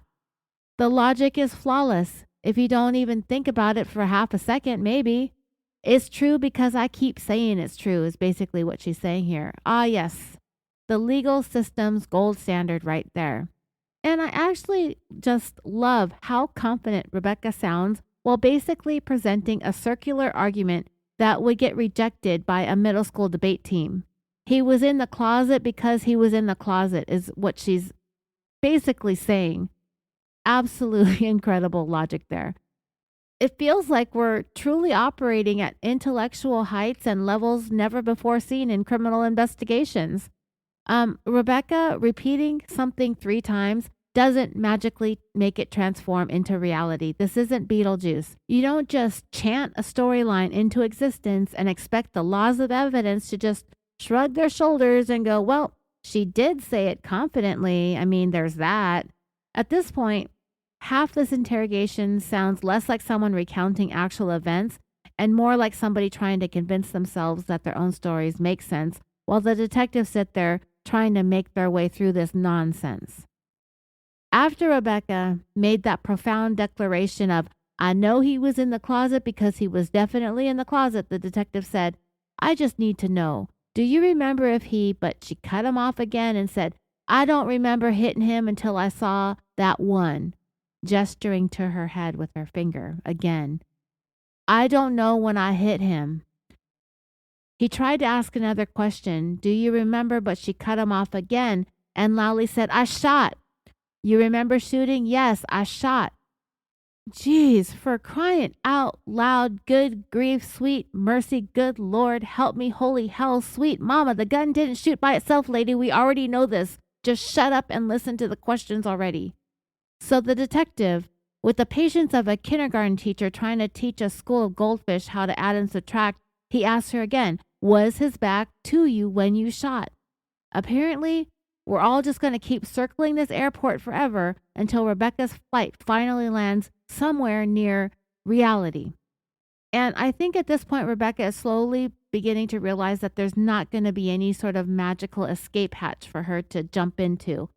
The forensic evidence is not cooperating with the storyline that she's trying to peddle. The bullets went into Jason's back, and unfortunately for her, there's no interpretive dance routine available to explain that away. So after what feels like 17 hours of verbal smoke bombs and vague nonsense, Rebecca finally offers this stunningly courageous statement. The first shot? Probably. Wow. That's a breakthrough. Somebody alert the media. We finally clawed our way from absolutely not to maybe.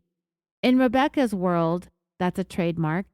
That could basically be classified as a full written confession. And notice the strategy here.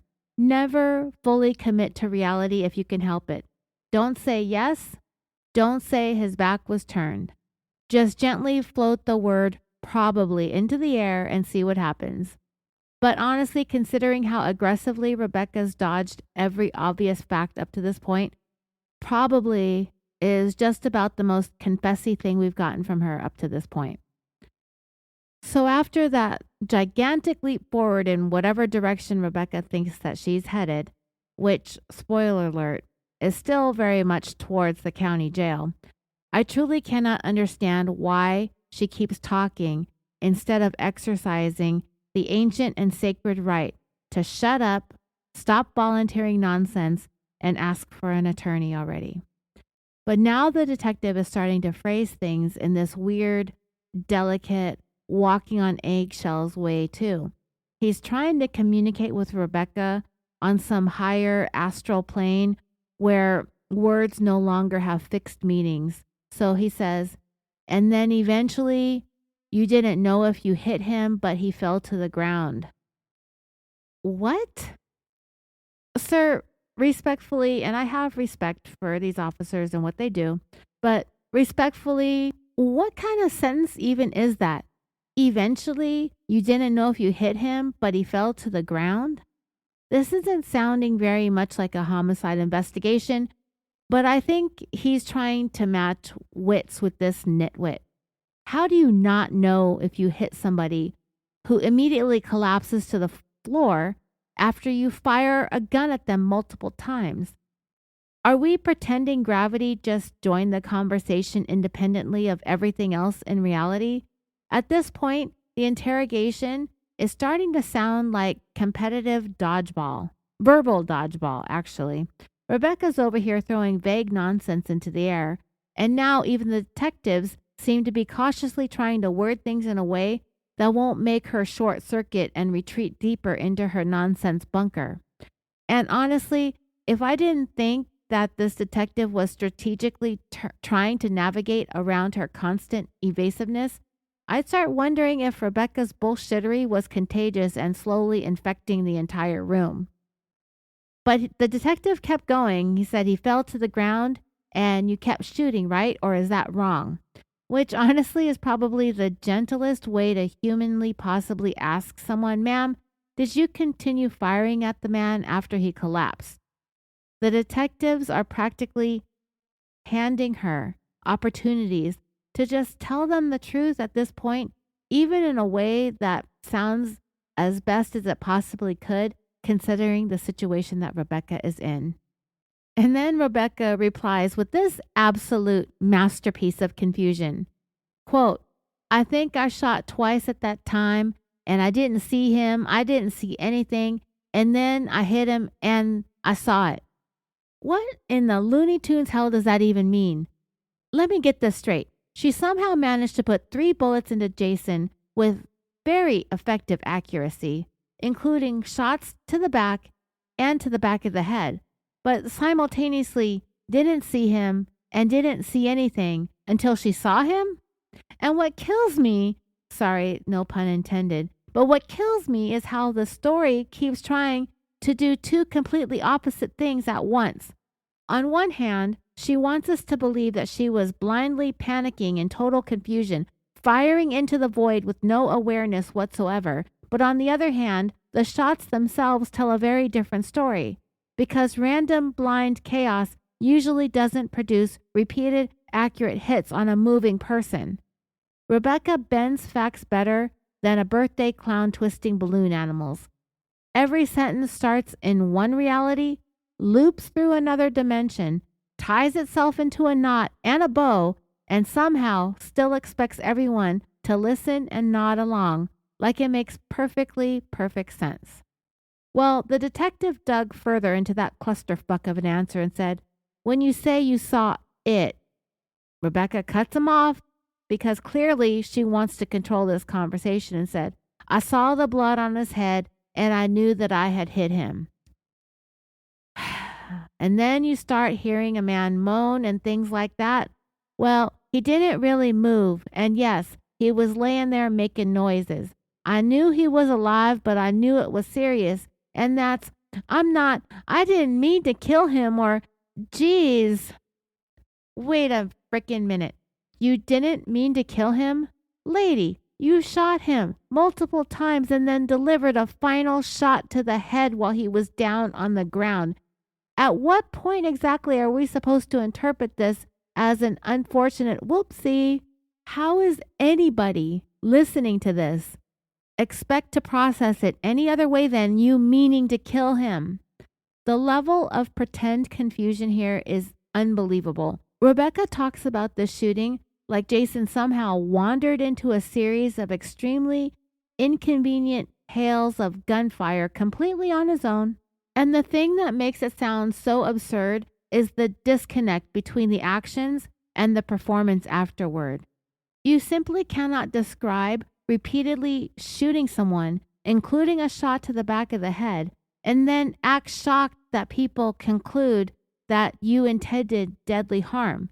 That's not some wild leap in logic that these investigators are making. That's the most predictable conclusion on the entire planet Earth. Well, after Rebecca tells everybody that she didn't mean to kill Jason, which is fascinating considering she only chose to shoot him in those completely optional, non-important body parts, such as his torso and his head. Apparently, we're supposed to believe that this was all just one giant misunderstanding. Because as we all know, getting shot multiple times in the core of your body and in the head is basically no more serious than catching a mild seasonal allergy. Totally survivable if you just stay positive and make sure you hydrate and just walk it off a little bit, right? Honestly, Jason probably just didn't apply himself enough. That's clearly the issue here. Those devastating gunshot wounds only won because Jason himself lacked determination. I mean, come on, Jason, have some hustle and flow. People out here surviving paper cuts every day, and you're just going to let multiple bullets to vital organs take you out? It's embarrassing, really. And Rebecca saying she didn't mean to kill him after shooting him, like, that is just beyond absurd. That's like driving a car through the wall of someone's house and insisting you were just trying to do a little creative rearranging in the living room. The disconnection between Rebecca's actions and her performance afterward is actually breathtaking.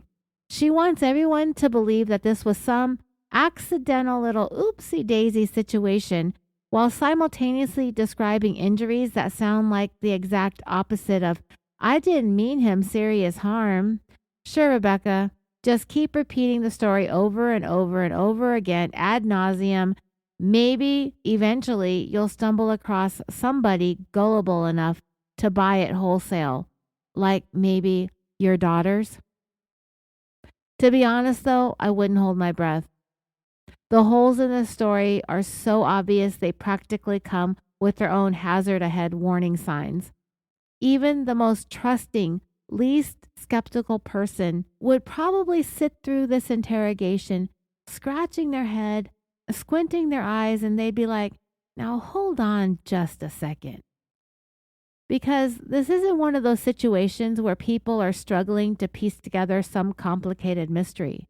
The problem is that every time Rebecca talks, the story somehow becomes less believable. The new details are not clearing things up. They just add fresh layers of confusion, contradiction, and a buttload of self-servingness. Rebecca can tell that the life raft that she is in is sinking, and she somehow thinks that duct tape is going to save her day. In some instances, if you use enough of it, it might. I think that's what she's trying here. Keep repeating over and over again. Keep wrapping this bullshit in some duct tape and maybe it'll stay afloat. She'd have better luck putting duct tape over her stupid mouth, shutting the F up, and asking for an attorney. But anyway, as I was saying, after Rebecca said that she didn't mean to kill Jason, the best that these detectives could muster was, I understand. I love when they say that too, because they're trying to keep her going by sort of relating to her. But there is no relating to this woman. You just can't, because it's so ridiculous that if you even try, you're going to look stupid too. Like I've been saying, they are reaching the end of their patience with this woman. It's been quite some time now. Not the longest interrogation in the world, but they're really just going through the motions at this point. One of them tries to keep it going with, like I said, it's just things happen every day and we just got to figure out why and what took place and, how it exactly happened. And the more we talk about it and the more you remember, the more it kind of helps us, paint the picture of what's actually going on. So now I think it is finally starting to dawn on Rebecca here that maybe, just maybe, it might help her whole "I totally didn't mean to do this" performance if she occasionally pretended to care about Jason's condition instead of spending the entire interview focused on how inconvenient and upsetting this whole situation is for her.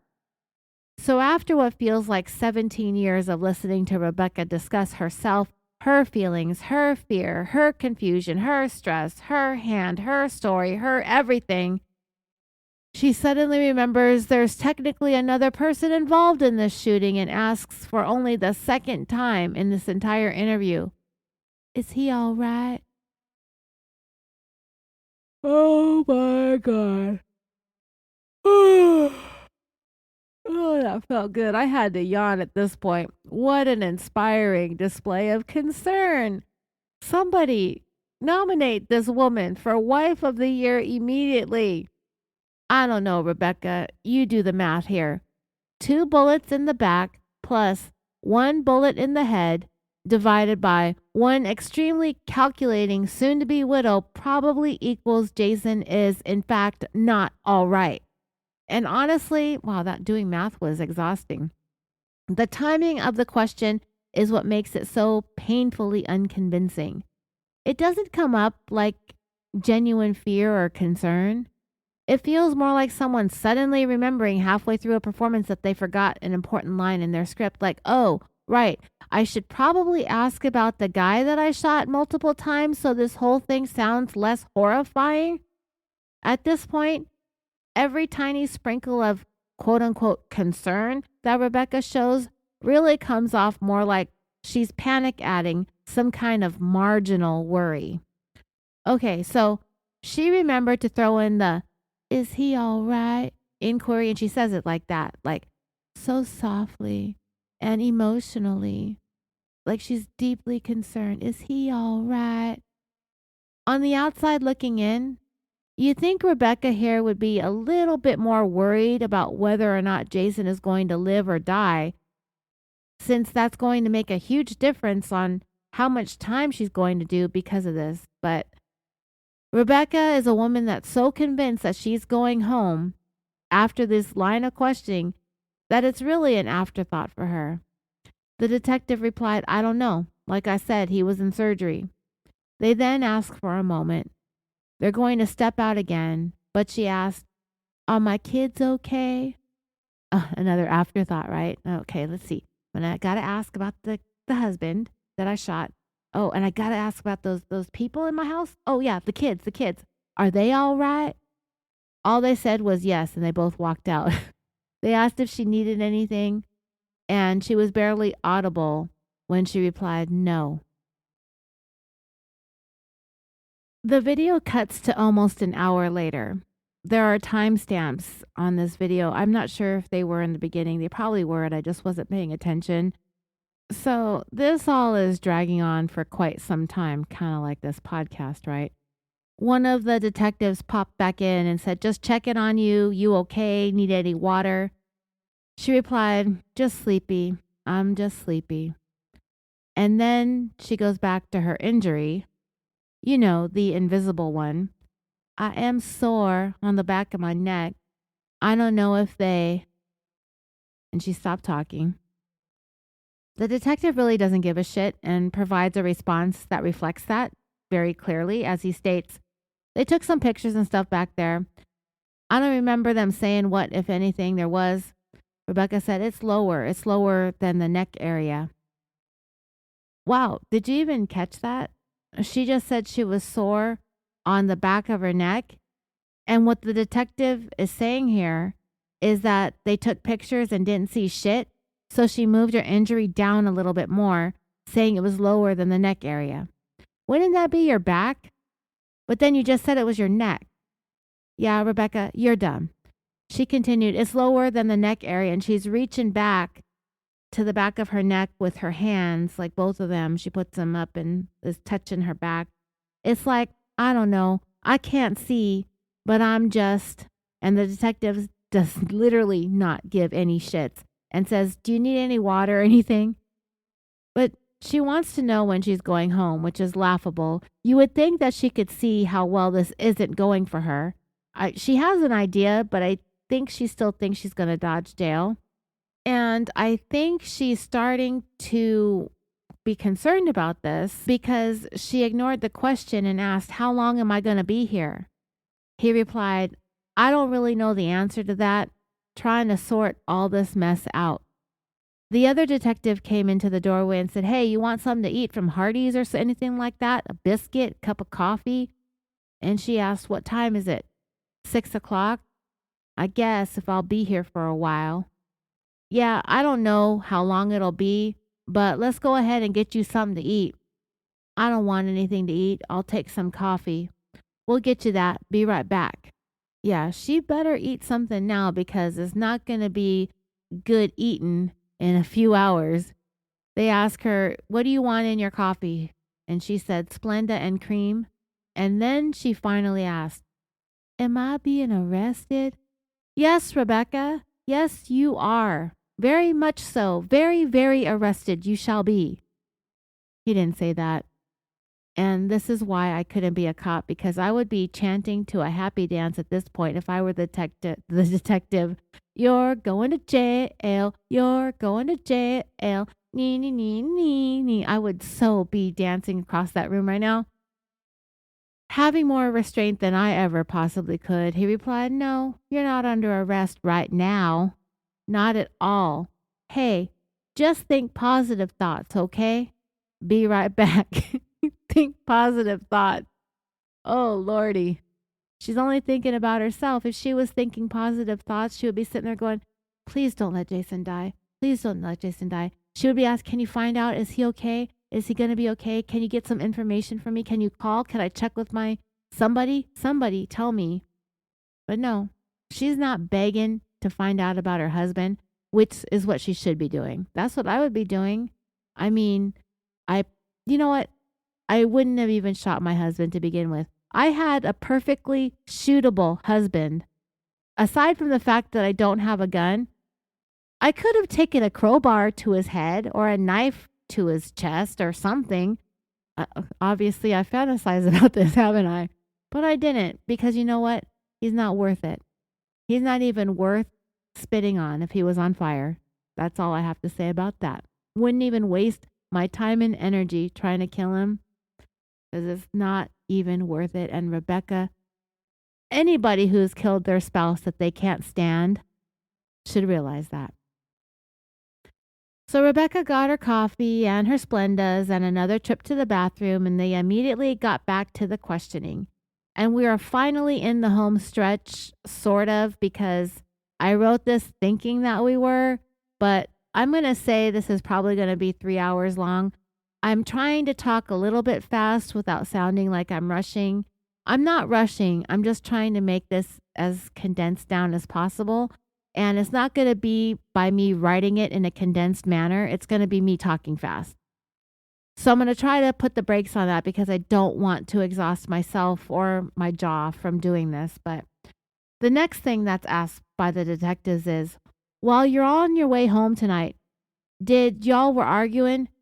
Did you happen to record that? The argument between you and him? Ooh, dreamers. This is one of my all-time favorite moments in this interrogation because Rebecca apparently deciding that shooting her husband in the back just wasn't quite enough damage for one day. Somehow she has to find a way to sink even lower. And even though shooting your husband is pretty low, what she manages to do next takes the cake. And that's really saying something because the bar is already somewhere near the Earth's core at this point. So, what does Rebecca do under pressure? Simple. She tosses her own daughter directly under her locomotive of lies. Not in so many words, of course. Rebecca never says anything directly if she can help it. But that's absolutely how this all comes across. She is essentially telling these detectives that her oldest daughter's account can't be trusted. Translation, my child is the one that's lying here, not little old me. You're going to understand what I mean in just a minute. And the reason for this is painfully obvious. Rebecca cannot tolerate responsibility landing anywhere near herself. Not for the shooting, not for the lies, not for the contradictions, not for anything. So when reality starts cornering her, she does what she always does. She starts looking for another person to throw into the blast radius. And this time, it's her own kid. Honestly, I really hate this moment, but I love it at the same time. Because regardless of where the family relationships stand today, if I were one of her children and I watched this years later, I'd have a whole lot of question about my mother's integrity, her motives, and what she's actually capable of when she feels pressure closing in around her. Because think about what's happening here. Rebecca already wants everyone to believe that she shot Jason in the back and somehow that was self-defense. Then she spends hours talking in circles, dodging reality, lying to investigators like these detectives were hired 5 minutes ago off of Craigslist. And now, on top of all that, she's willing to undermine her own daughter's credibility if it would help prop up her collapsing story for another 10 seconds. That's what makes this moment so ugly. The reason why I love it is because I love anything that chops Rebecca down to size. It's not just the lying anymore. It's the willingness to sacrifice literally anyone else's credibility, including her own child's, her firstborn at that, if it buys her even a tiny bit of distance from accountability. Rebecca goes low, but every single time the pressure increases, somehow she discovers an entirely new basement level underneath the previous one. They asked Rebecca if she recorded the argument she and Jason allegedly had in the day and in the evening leading up to the shooting. Now that question did not just come out of nowhere. Those detectives had to have gotten that idea from someplace, somewhere, from someone. And that somewhere, someone, someplace happened to be the interview that they had been conducting with Rebecca's eldest daughter, Kayla, probably just a room or two over. They're not just manifesting questions out of thin air. Kayla brought it up, and now they're asking Rebecca all about it. And I want to pick this apart until it cannot be picked apart anymore. So let's dig into where all of this came about and why this makes Rebecca look even more stupidly suspicious than ever before. I'm going to go through the line of questioning without interrupting myself this time for once ever in life, and then I'll talk my shit. So the detective asked Rebecca if she recorded the argument between her and Jason as they were driving home from dinner prior to them arriving home, that argument escalating and ultimately ending with him being shot 3 times. She very quietly replied, "Mm-mm." He asked, "Have you ever recorded any arguments y'all had?" Rebecca replied, in the past. "Do you save those by chance?" Rebecca paused for a few seconds before replying, I don't. "What do you use to record them on?" "It's a work recorder." "That's the one you had in your black bag?" "Yeah." "Do you have recordings on that of y'all arguing?" I don't think I do, honestly." "What about your cell phone?" "I don't record on that, very rarely. I did take a video of JC like yesterday, I think. But I mean, no." She said I recorded? No. I'm asking, did you record it? No. Any of y'all's arguments, anything like that? No. And when I did in the past, it was more so recording the conversation because I didn't want him turning it against, you know. Did you say you didn't save those anywhere? No, I don't believe so at all. Okay, I'll be right back. The detective left the room and came back about a minute later to continue asking this. Why would your daughter say you told her that you recorded y'all's arguments on the way home from eating dinner tonight? I did not say that. Okay, well, she's under the impression you did tell her that. Which daughter? Your oldest daughter. I have no idea where she's getting that. Do not record any conversation. Number one, I can tell you that I didn't have my recorder with me. My phone was with me and you can look on my phone, but I did not record a conversation or any argument on my phone. The only thing I did was text her from the restaurant. And that's the one you didn't see the text on. I didn't see it until we walked through the door. And that's when I said, oh my gosh. And actually, she said, where's McMillan and where's Emma? And I was like, oh my gosh, did you answer me back? Did you tell me to go pick them up? I didn't know. And then I looked at my phone and that's when, and I said, Jay, I guess we have to go back. And they said they would go get her. And I said, well, I'll go. I was actually going to go with them. Probably should have, but I don't know why she said I recorded the conversation because I did not. Oh, my dreamers, I have so much to say about this. I don't even know where to start. So I'm going to go through this sentence by sentence. It could actually all be summed up in one cough, snark, cough moment like bullshit. You feel me? But I really, really, really want to elaborate on this way more than I should want to. So let's break this down one stupid line after another, shall we? Like I said, before we even go into this part of the interview, the detectives did not just spin the wheel of random questions and magically landed on this topic.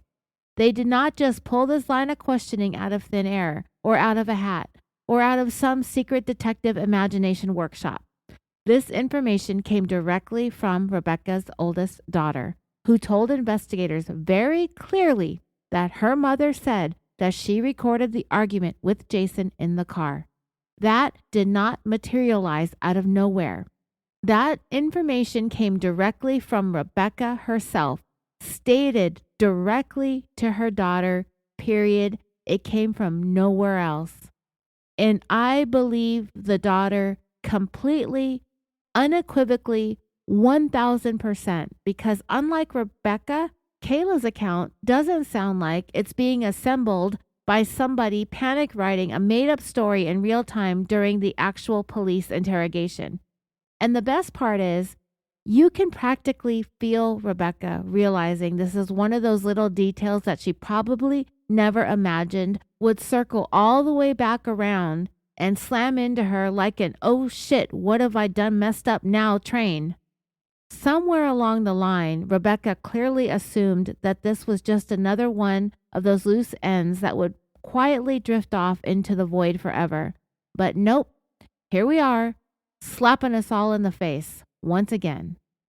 I'm not going to lie like Rebecca. I mean, nobody lies like Rebecca, but at least not in this story. Watching one of her own forgotten claims come marching back into the interrogation room like an unpaid invoice is deeply satisfying, because for once, she is not controlling the narrative anymore. The detectives have the information, and now they're just waiting to see how many dance routines that she's willing to perform, trying to wiggle her way out of this, around it, or whichever way she thinks she's going to get over it. And it's looking like a whole lot of fun for us on the outside, right? So he asked her, while they were on the way home, Rebecca and Jason, while they were arguing, and as a refresher, Rebecca said that Jason got super upset because she supposedly said something that embarrassed him in front of some clients that he had at his job, to a point that she said she walked out of the restaurant.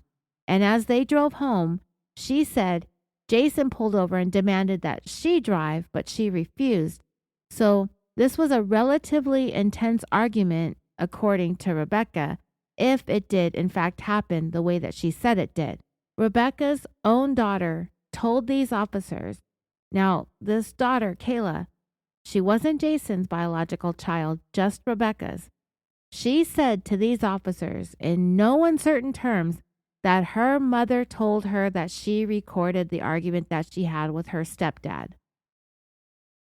The detective will even leave the room for a minute to double check his facts to make sure he got it right. And he found that he did hear correctly. The daughter stated that her mom told her that she recorded this argument. I'll get to what I think about all that in a moment, but I really seriously need to point out a huge slip-up that Rebecca made that nobody seemed to catch. Not even Rebecca realized it herself. Because look, you know damn well that she told her daughter that she recorded an argument. I'll get into the whys and the whatnots of that in a few minutes, but her daughter didn't just make that up out of nowhere, nor did she have any reason or motivation or any inclination at all to say something like that if she didn't know that to be fact based on what her mother told her. You have to look at the story from the perspective of the daughter, Kayla. She's the oldest. She's the only one not related to Jason by blood, and she would have every reason in the world to protect her mother. But I have absolutely no reason to believe that this early on in the investigation that Kayla would have any reasons to be untruthful about this, especially in the face of these seasoned detectives. She wouldn't even know whether or not to be untruthful about it. She wasn't even there. Remember, Rebecca got rid of the reliable witnesses, Kayla being one of them, the older children, the friends visiting, by accidentally, quote unquote, forgetting to pick up her second oldest daughter, Emma, causing Kayla and her friends, who were over at the time, to leave the house to go pick up Emma and her friend Macmillan. So the only children left would be the two youngest, who could not be relied upon to speak to anything that happened in the house from that point forward. I've made it clear that I believe Rebecca planned all this out from the jump and made it so that the only ones to be in the house at the time of the murder would be the two youngest who could not be witnesses. Rebecca even tried 2 or 3 times to make it appear as though she had all the intentions of picking up the kids, where she said twice that she wanted to go with them. She was supposed to go with them. She tried to go with them, but Kayla insisted, allegedly, that she would do it, leaving Rebecca free and clear to carry out her murder plan. Rebecca is only acting like she tried to go with them in order to make it seem like there was no plan in place. And she even said in this portion of the conversation that she probably should have gone. Yeah, that's what she wants everyone to think. But the truth is, Rebecca never had any intentions of going, not before she supposedly forgot, and not any time after she got home. This was planned, and I cannot say that enough as to how transparent Rebecca is about this, to me anyway. And it's even more pathetic that she thinks nobody can see through it. But at some point, maybe in retelling or when she had a chance to communicate with Kayla, Rebecca, for some reason, told her that she recorded an argument that she had with Jason in the car on the way home. I don't know why she would tell her daughter that she did that, but I have a theory, or 2, or 3, or several. Maybe it was because when Jason and Rebecca got home, there was no arguing going on. So when Kayla and her friends left to pick up her little sister, the dynamic in the house went from normal to Jason being shot in a very short amount of time. I would imagine that Kayla's impression would be something along the lines of, well, that escalated quickly. I'm sure Rebecca would have been able to tell Kayla what happened and how they fought without having to mention taking a video. But then it leads me to wonder, why even bring up having a video in the first place? Obviously, this isn't the first time we've seen couples in contentious relationships audio and or video record their fights. Sometimes it doesn't always have that profound emotional impact that the person taking the recording hopes for. Sometimes it does them more harm than good. Sometimes it even helps the other party. And that's exactly what I suspect here. Because I do believe that this was a premeditated murder. I absolutely 1000% believe that Rebecca did record whatever it was that transpired between herself and Jason, or at least she tried to, but it didn't work out the way she wanted, or it didn't work out in her favor, so she deleted it. I believe she wanted a video as a part of her plan, a way of bolstering what would become her self-defense story, but it did not go her way, and she was probably the one looking like the instigator, the problem maker, the fight picker. So she wasn't going to be able to use it, therefore she deleted it. But where Rebecca messed up is when she was asked if she recorded on her cell phone, and she replied, "I don't record on that, rarely. I did take a video of JC like yesterday, I think, but I mean, no." She said, "I recorded." Do you see the problem that there is there? The detective didn't yet say that her daughter said Rebecca told her that they were recording. He had not brought up where he got that information from, but Rebecca asked. She said, "I recorded." So she knew what the detective was talking about already. She knew who she said it to without even being told where he got that information. If Rebecca never recorded anything and never told anyone that she recorded something, she would have never thought to ask that question. But the fact is, she did ask it. She said, "I recorded." What that meant is she knew she said it, and she knew who it was said to before the detective even told her where he got it from. He didn't tell Rebecca her daughter is telling investigators that until after he left the room, checked his facts, and came back in. That's when he told Rebecca that it was Kayla who was telling them that she recorded the argument. But before I get any further into that, let's circle back to Rebecca and this recording situation, because this is just exhausting. So when they asked her about recording the argument, she denied it, but she really didn't do it with all that much conviction. She wasn't clear and confident in her denials. No dramatics like "absolutely not," "never happened," "no way," "no how," "nuh-uh," "never." She does a little bit later on, but her first reaction was like, "Mm-mm." And then she asked that question. She said, "I recorded it." And I love the detective's response because he immediately shuts down the attempt to redirect the conversation. "No, I'm asking you, did you record it?" Rebecca says, "No." The detective asked, "Any of y'all's arguments, anything like that?" Rebecca, "No.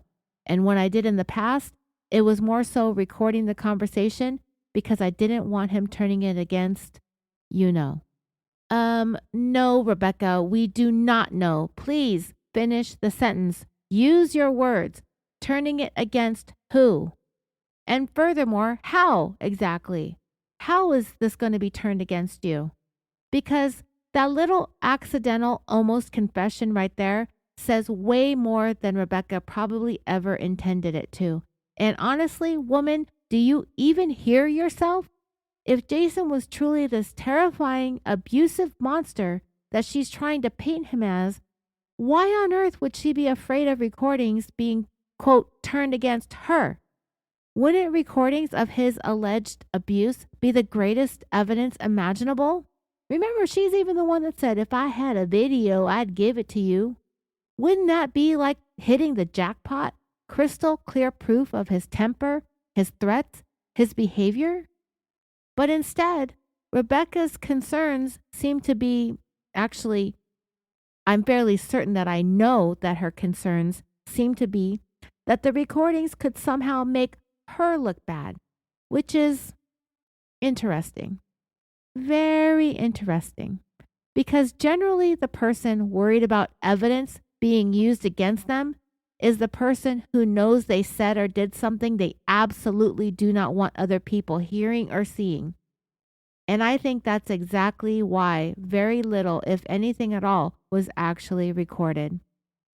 She's saying she recorded stuff in the past but saved none of it. so all of it is useless, but she deleted it, which means it was useless for her. Chances are it was more likely useful for him. There's probably a way to retrieve the data from her phone or her little recording device, but I don't even think that this ever really got any traction or went that far. That's why it's getting traction here today. My strong opinion is that Jason probably wouldn't have needed to, quote unquote, turn anything against her, twist anything around. He wouldn't have to do much of anything to make his wife look bad. Rebecca handles that part all by herself every single frickin' time she opens her stupid mouth. Nobody needs to manipulate her words when she's already out here tripping over her own contradictions, dodging direct questions like they're infected with the virus, accidentally admitting things, and speaking in these bizarre half-finished riddles that somehow make less sense the longer she explains them. The detectives barely even have to challenge her sometimes. They can practically just sit there quietly and let Rebecca slowly unravel her own storyline like pulling on a snag on a sweater. And deep down, I think Rebecca knew exactly why recording things might not work out in her favor. Because if those recordings actually existed, there is a very real chance that they wouldn't support the tragic damsel in distress character that she's trying so desperately to audition for throughout this interview. Instead, they might have revealed something far less flattering, that the real aggressor in this relationship was most likely not Jason at all. Because the theory I personally keep coming back to over and over again is that Rebecca was the instigator. Rebecca was the aggressor. Rebecca was the one escalating situations while simultaneously trying to rewrite herself as the frightened victim afterwards.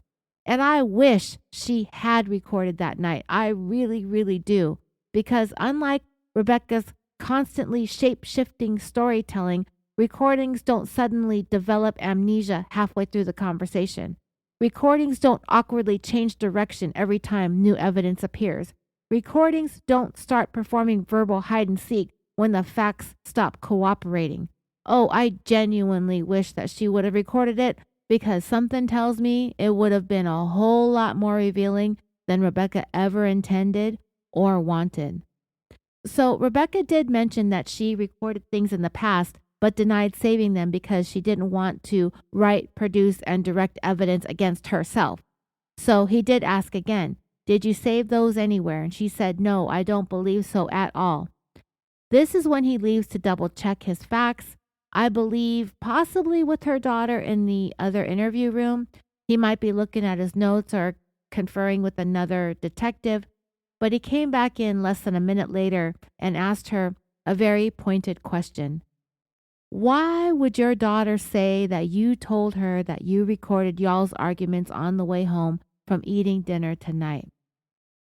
So Rebecca decides that the best strategy for handling this extremely inconvenient piece of information is to basically call her own daughter a liar without calling her a liar. Very classy, very subtle, a real hallmarky Mother's Day card energy moment here, right? Setting the bar so low like Rebecca only can, even for Northern Florida standards. She immediately doubled down with, "I did not say that." And the detective responds very plainly, "Well, she's under the impression that you did tell her that." Translation, "Ma'am, your daughter seems pretty confident that this conversation did happen. But apparently once the pressure starts turning up, Rebecca's survival strategy becomes throw literally anybody else under the bus first. Husband, check. Detectives, check. Reality itself, absolutely. And now apparently the eldest daughter gets her turn too." Wow, Rebecca, just wow. Tough questions start rolling in, and suddenly it's sacrifice your firstborn for the storyline time, huh? Somebody get this woman a shiny gold Mother of the Year sticker immediately. Maybe put it right next to the participation ribbon for advanced accountability avoidance. And what makes this even uglier is we're not talking about a little kid making up stories who stole cookies from the kitchen. Her oldest daughter is preparing to graduate in some capacity and is enlisted in the military. This is somebody the detectives are obviously going to view as a mature, responsible, and credible individual. But Rebecca suddenly wants everyone in the room to believe her daughter is just hopelessly confused and doesn't know what the hell she's talking about because her version of events became inconvenient for Rebecca. Yeah, amazing parenting on display here. Truly heartwarming stuff. Nothing says loving mother quite like casually undermining your own child's credibility to protect yourself during a homicide investigation. And honestly, that's one of the nastiest patterns we've seen throughout this interrogation. Rebecca never seems willing to absorb the impact herself if she can redirect it onto somebody else instead. Children be damned. Fuck 'em, right? Anyway, after the detective told Rebecca that her daughter was under the impression that she did tell her that she recorded the argument, she asked which daughter. He told her it was her oldest. Rebecca continued, quote, I don't have no idea where she's getting that from. I did not record any conversation. Then she gets into denying that she had her recorder with her. But the officer was aware of this recorder. He asked her during this line of questioning if it was the one in her black bag. So her stuff has been searched, and she has her recorder with her at least some of the time, though that could have very well been her work bag, since she does need to have her stuff with her when she's on the road as a claims adjuster. But the phone is just as convenient, if not more so, when it comes to someone who likes to jump to recording others in order to make sure that things don't get, quote, turned against her. I also find it interesting that she would say that, the man that she's been married to and has kids with, but he's an abuser that's such a terrible person that he would argue, fight, and physically harm her and then turn everything against her. This lady is so busy protecting herself and her reputation from this guy, yet doesn't even bother to save her recordings. And the only reason I believe she would delete all of those recordings is because she's always the problem. She's the one who starts shit. She's the one who instigates. And if I had to put money on it, she's probably the abuser, or just as much of one, if not more so, than she's accusing Jason of being. From there, Rebecca says the only thing she did with her phone was text Kayla from the restaurant. That's the whole part where I speculated, that I'm almost certain that she conveniently forgot to pick up her kids so she could clear the house out for the murder. And she claimed that she was going to go with them. All that is to try to downplay just how premeditated this murder feels. The fact that Rebecca said that she told her kids that she would go at least twice, I think even 3 times, to me, makes it one of those things that she wants to lean on just for that reason, and to back it up by saying that she probably should have gone. Then she repeated that she doesn't know why her daughter would say that she recorded the conversation because she did not. And she's pretty adamant. But again, there is no reason in the world her daughter would have to just make that up out of thin air and to sit there and lie to police. The only person who has any kind of motive to lie and make up information would be Rebecca herself. It is an inconvenient thing, and to me, wanting out of her marriage and plotting to murder the guy is one thing, but to decimate her own daughter's word, her daughter's character, and her integrity in order to try to wiggle her way out of trouble is a whole new level of scumbaggy lowness. The detective decided to move on from that, though, and confront Rebecca about some other things that she said that's come back to bite her. The next thing he asked was, quote, you told your daughter that you were sorry when you saw her. What are you sorry about? Rebecca had an answer at the ready this time and replied, 'cause she's home, and it's not a good situation, and I feel bad. I want to say that's pretty weak. I understand the direction that Rebecca's trying to come from, but she's not exactly sounding like she's as sorry and feels as bad as she should, having just shot her husband 3 times, once in the freaking head to boot. And that's not a good situation? That's all she has to say about it? The lack of emotion is beyond disturbing. The next thing the detective confronted Rebecca about regarding some of the things she said was, quote, "You told the deputy that you hope you made the right decision tonight. What did you mean by that?" This time, Rebecca didn't seem to have an answer ready. So she asked, "What do you mean? Which deputy?" "One of the first ones that got there." She went silent for about 8 to 9 seconds before she said, "I have no idea, but I hope I make the right decision."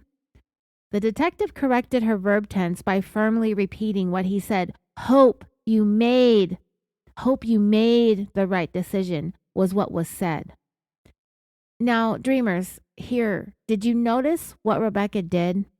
She attempted to play some word games again because in this instance, it makes a huge difference in what she is talking about. She told one of the first officers on the scene, that she hopes that she made the right decision. But now she is trying to do to that officer who reported what she said the same thing that she did to her daughter just now. Completely undermine and dismiss this officer's word, his recall, his honesty, and his integrity by acting like she has no idea what the detective is talking about. And not only that, she is attempting to change her statement from the past tense to the future tense. But the detective interrogating her shut Rebecca down real quick and emphasized that she said made, so much so that he said it twice. Because that slight change from past to future changes the entire conversation and the subject matter from what already happened, which is the fact that she shot Jason and mortally wounded him, to what is going to happen, which could be virtually anything. The fact is, Rebecca here is attempting and failing miserably at trying to distance herself from her own actions, her own choices, and yes, her own words and her own decisions.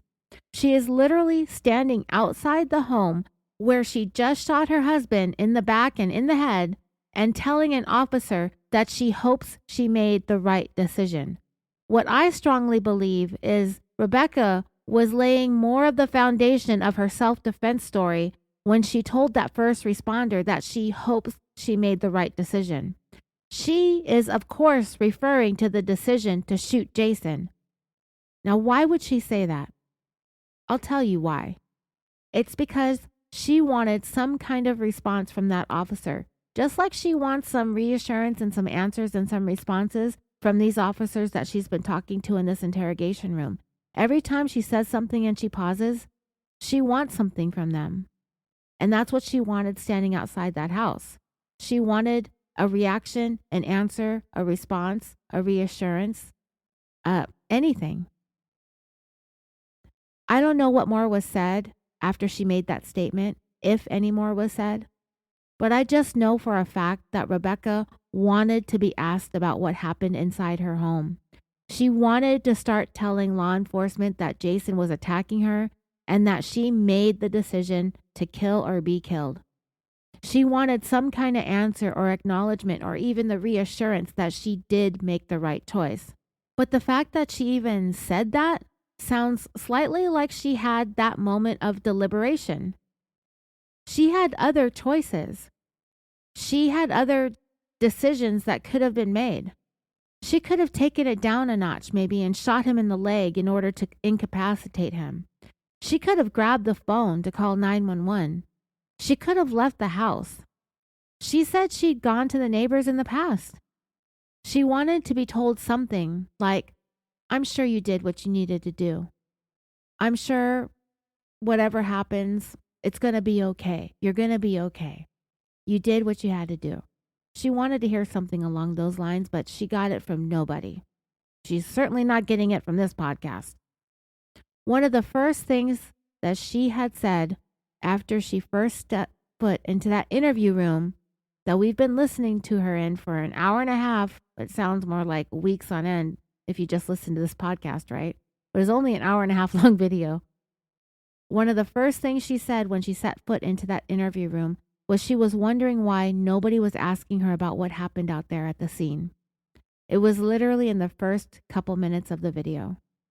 She wanted to tell the story and she wanted to justify her actions and she wanted to do it immediately, and nobody was asking.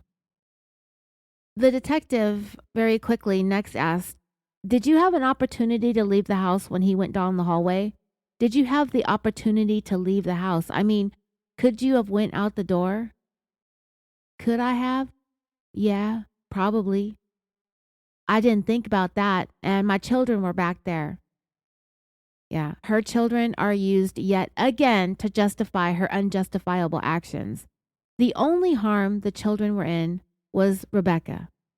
She's the only person in that house who verifiably had their hand on a gun. She's the one who wantonly opened fire inside that home. The real and true and only imminent danger was always Rebecca. Her and only her. He then asked, "Well, what were you thinking? What was running through your head when he turned and walked down the hall? What popped into your head? That he was going to kill me? That he was going to get the gun and he was going to kill me? Did you think that he was going to kill your kids?" The thought did not cross my mind. And yep, there's another contradiction to what she said earlier in the interview. As she attempted to appear to be passionately defending her self-defense story, she said that she was afraid that he was going to kill her and she wouldn't put it past him to kill all her kids too. So yes, the inconsistencies continue to be all over the place, and all this does is prove yet again that it is very, very hard to keep up with one's own lies. The detective followed up and asked, "Has he ever hurt your kids?" "Not like he's hurt me, no." "Yeah. Let's play how many times can we throw Jason under the bus again?" "So the thought never crossed your mind that he was going to hurt them? He was just going to hurt you?" "Yes. And instead of going out the door or grabbing the phone and dialing 911, you retrieved your pistol because you were scared. Is that right?" "Yes." "And then you went down the hallway, and prior to getting in the hallway, you fired a round off and hit the wall?" "I didn't know what I hit. I just shot it." "Okay. You fired off a round, and then you went down the hall, you turned into the room, and what happened next?" Rebecca goes back to Jason supposedly peeking out the door to see what that noise was, because that's a totally normal reaction to a gunshot going off inside someone's house. It's just take a little peek. She said, "Well, he actually peeked out the room, and I went in and shot him. There was no conversation." "No talking?" "No. He was reaching in the closet, and I I I suspected that's what he was going back there for to start with." "So you shot him until he fell?" "Yes." "And then?" "Then what?" "Did you shoot him? You shot him again?" Rebecca exhales so loudly and deeply in a way that indicates that she is seriously getting fed up with having to explain herself. This is so inconvenient, right? Imagine that, being questioned about having put 3 bullets into your husband. Inconvenient for her that she had to shoot him, right? What a bitch. It is very much an exasperated sigh. You can very much hear it if you listen or watch this video. So she went back to what she claimed earlier and said, "I don't know if I hit him is what I told you." "Right. So you said you shot at him." "I shot at him, and then when I saw that I had hit him, I stopped." Don't you think, dreamers, that the first 2 shots that struck Jason square in the back, causing him to fall to the ground, making him a very easy target for the kill shot to the head, which she delivered, was as much of an indicator as one would need to be fairly certain that, yes, Jason was indeed struck by some bullets? I mean, the falling to the ground and likely the hollering she said that he was doing might be a little bit of a clue to that. "Yeah, I think he's been shot," might just be what I would think. "I've never shot anyone." Maybe he was just playing around like he was shot, hoping that maybe she would go and call police, but no. She had to stand over him and put one more into his skull, just for good measure. She kept going, though. When I saw that I hit him, I stopped. I wasn't. He didn't. He stopped coming at me at that point. As most people who would be shot 3 times over would, I assume, they would kind of stop coming towards you if that's what he was actually doing, which I seriously doubt.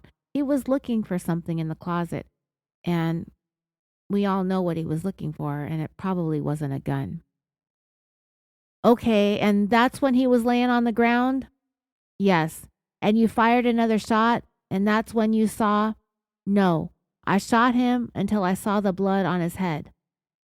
Arguing with the detective, even though he's literally saying the same exact thing that she is saying, but okay, she just is disagreeing just to disagree. I don't know if I hit him.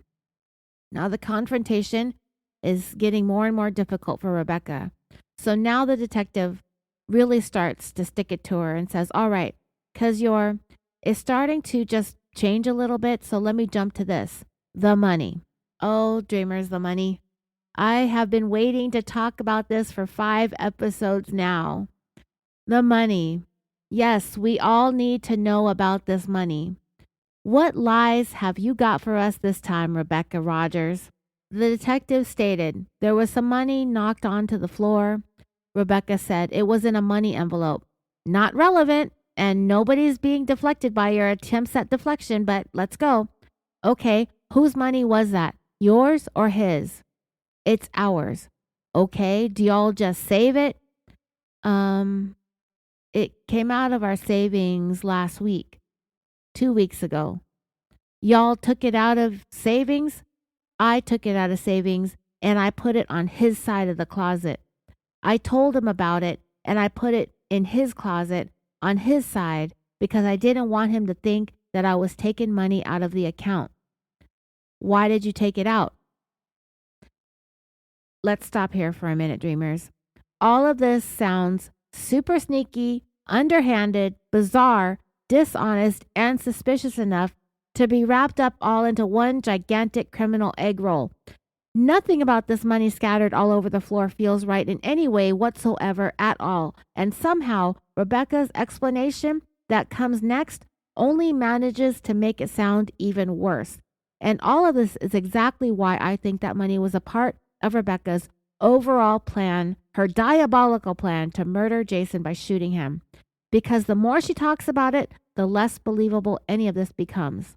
And remember, this is the same money that she claims that she took out of savings and then very deliberately placed on his side of the closet and made sure to tell the story that way so he, quote, wouldn't think she was taking money out of the account.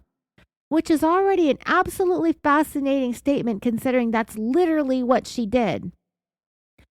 The way she says it really gets to me. I took it out of savings and I put it on his side of the closet. I told him about it and I put it in his closet on his side because I didn't want him to think that I was taking money out of the account.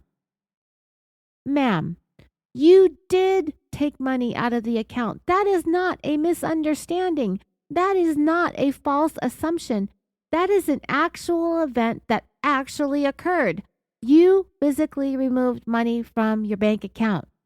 So naturally, Jason would think that you physically removed money from the bank account because you physically removed money out of the bank account. The actions actually match reality this time, and the reality matches the concern. Everybody's caught up here except apparently Rebecca, and somehow her solution to not wanting Jason to think that she took money out of the account was to take money out of the account and to put it in a pile on, quote, his side of the closet. Like that magically transforms the situation into something else entirely. This logic is so backwards it practically folds in on itself. Listening to her crap just literally gave me whiplash. Before I tell you my theory on how this money plays into Jason's murder, let me finish telling you Rebecca's explanation of all this. The detective asked, "Why did you take it out?" This is good. This is so good, dreamers. And I really love it when these interviewees start off with the word honestly, it just prepares me for the lies. It's like set me up for the biggest lie when you say honestly before you start spewing your bullshit. So Rebecca said, honestly, so that we would have cash in case something happened. Oh, such as needing your oldest daughter to bail you out of jail when you get charged for what you're about to do? Yeah, sounds about premeditated. Go on, Rebecca. Tell us the lies. Tell us lies. Tell us those sweet little lies. In case something happened catastrophic. The detective asked, like what? And to that I say, oh, like someone getting charged with murder? Yeah, that might be a thing. Just a week or two prior to this shooting, Rebecca happens to make a significant withdrawal in case something catastrophic happens. Talk about a killer making sure all of her affairs are in order prior to carrying out the murder of her husband. Purchase the gun. Check.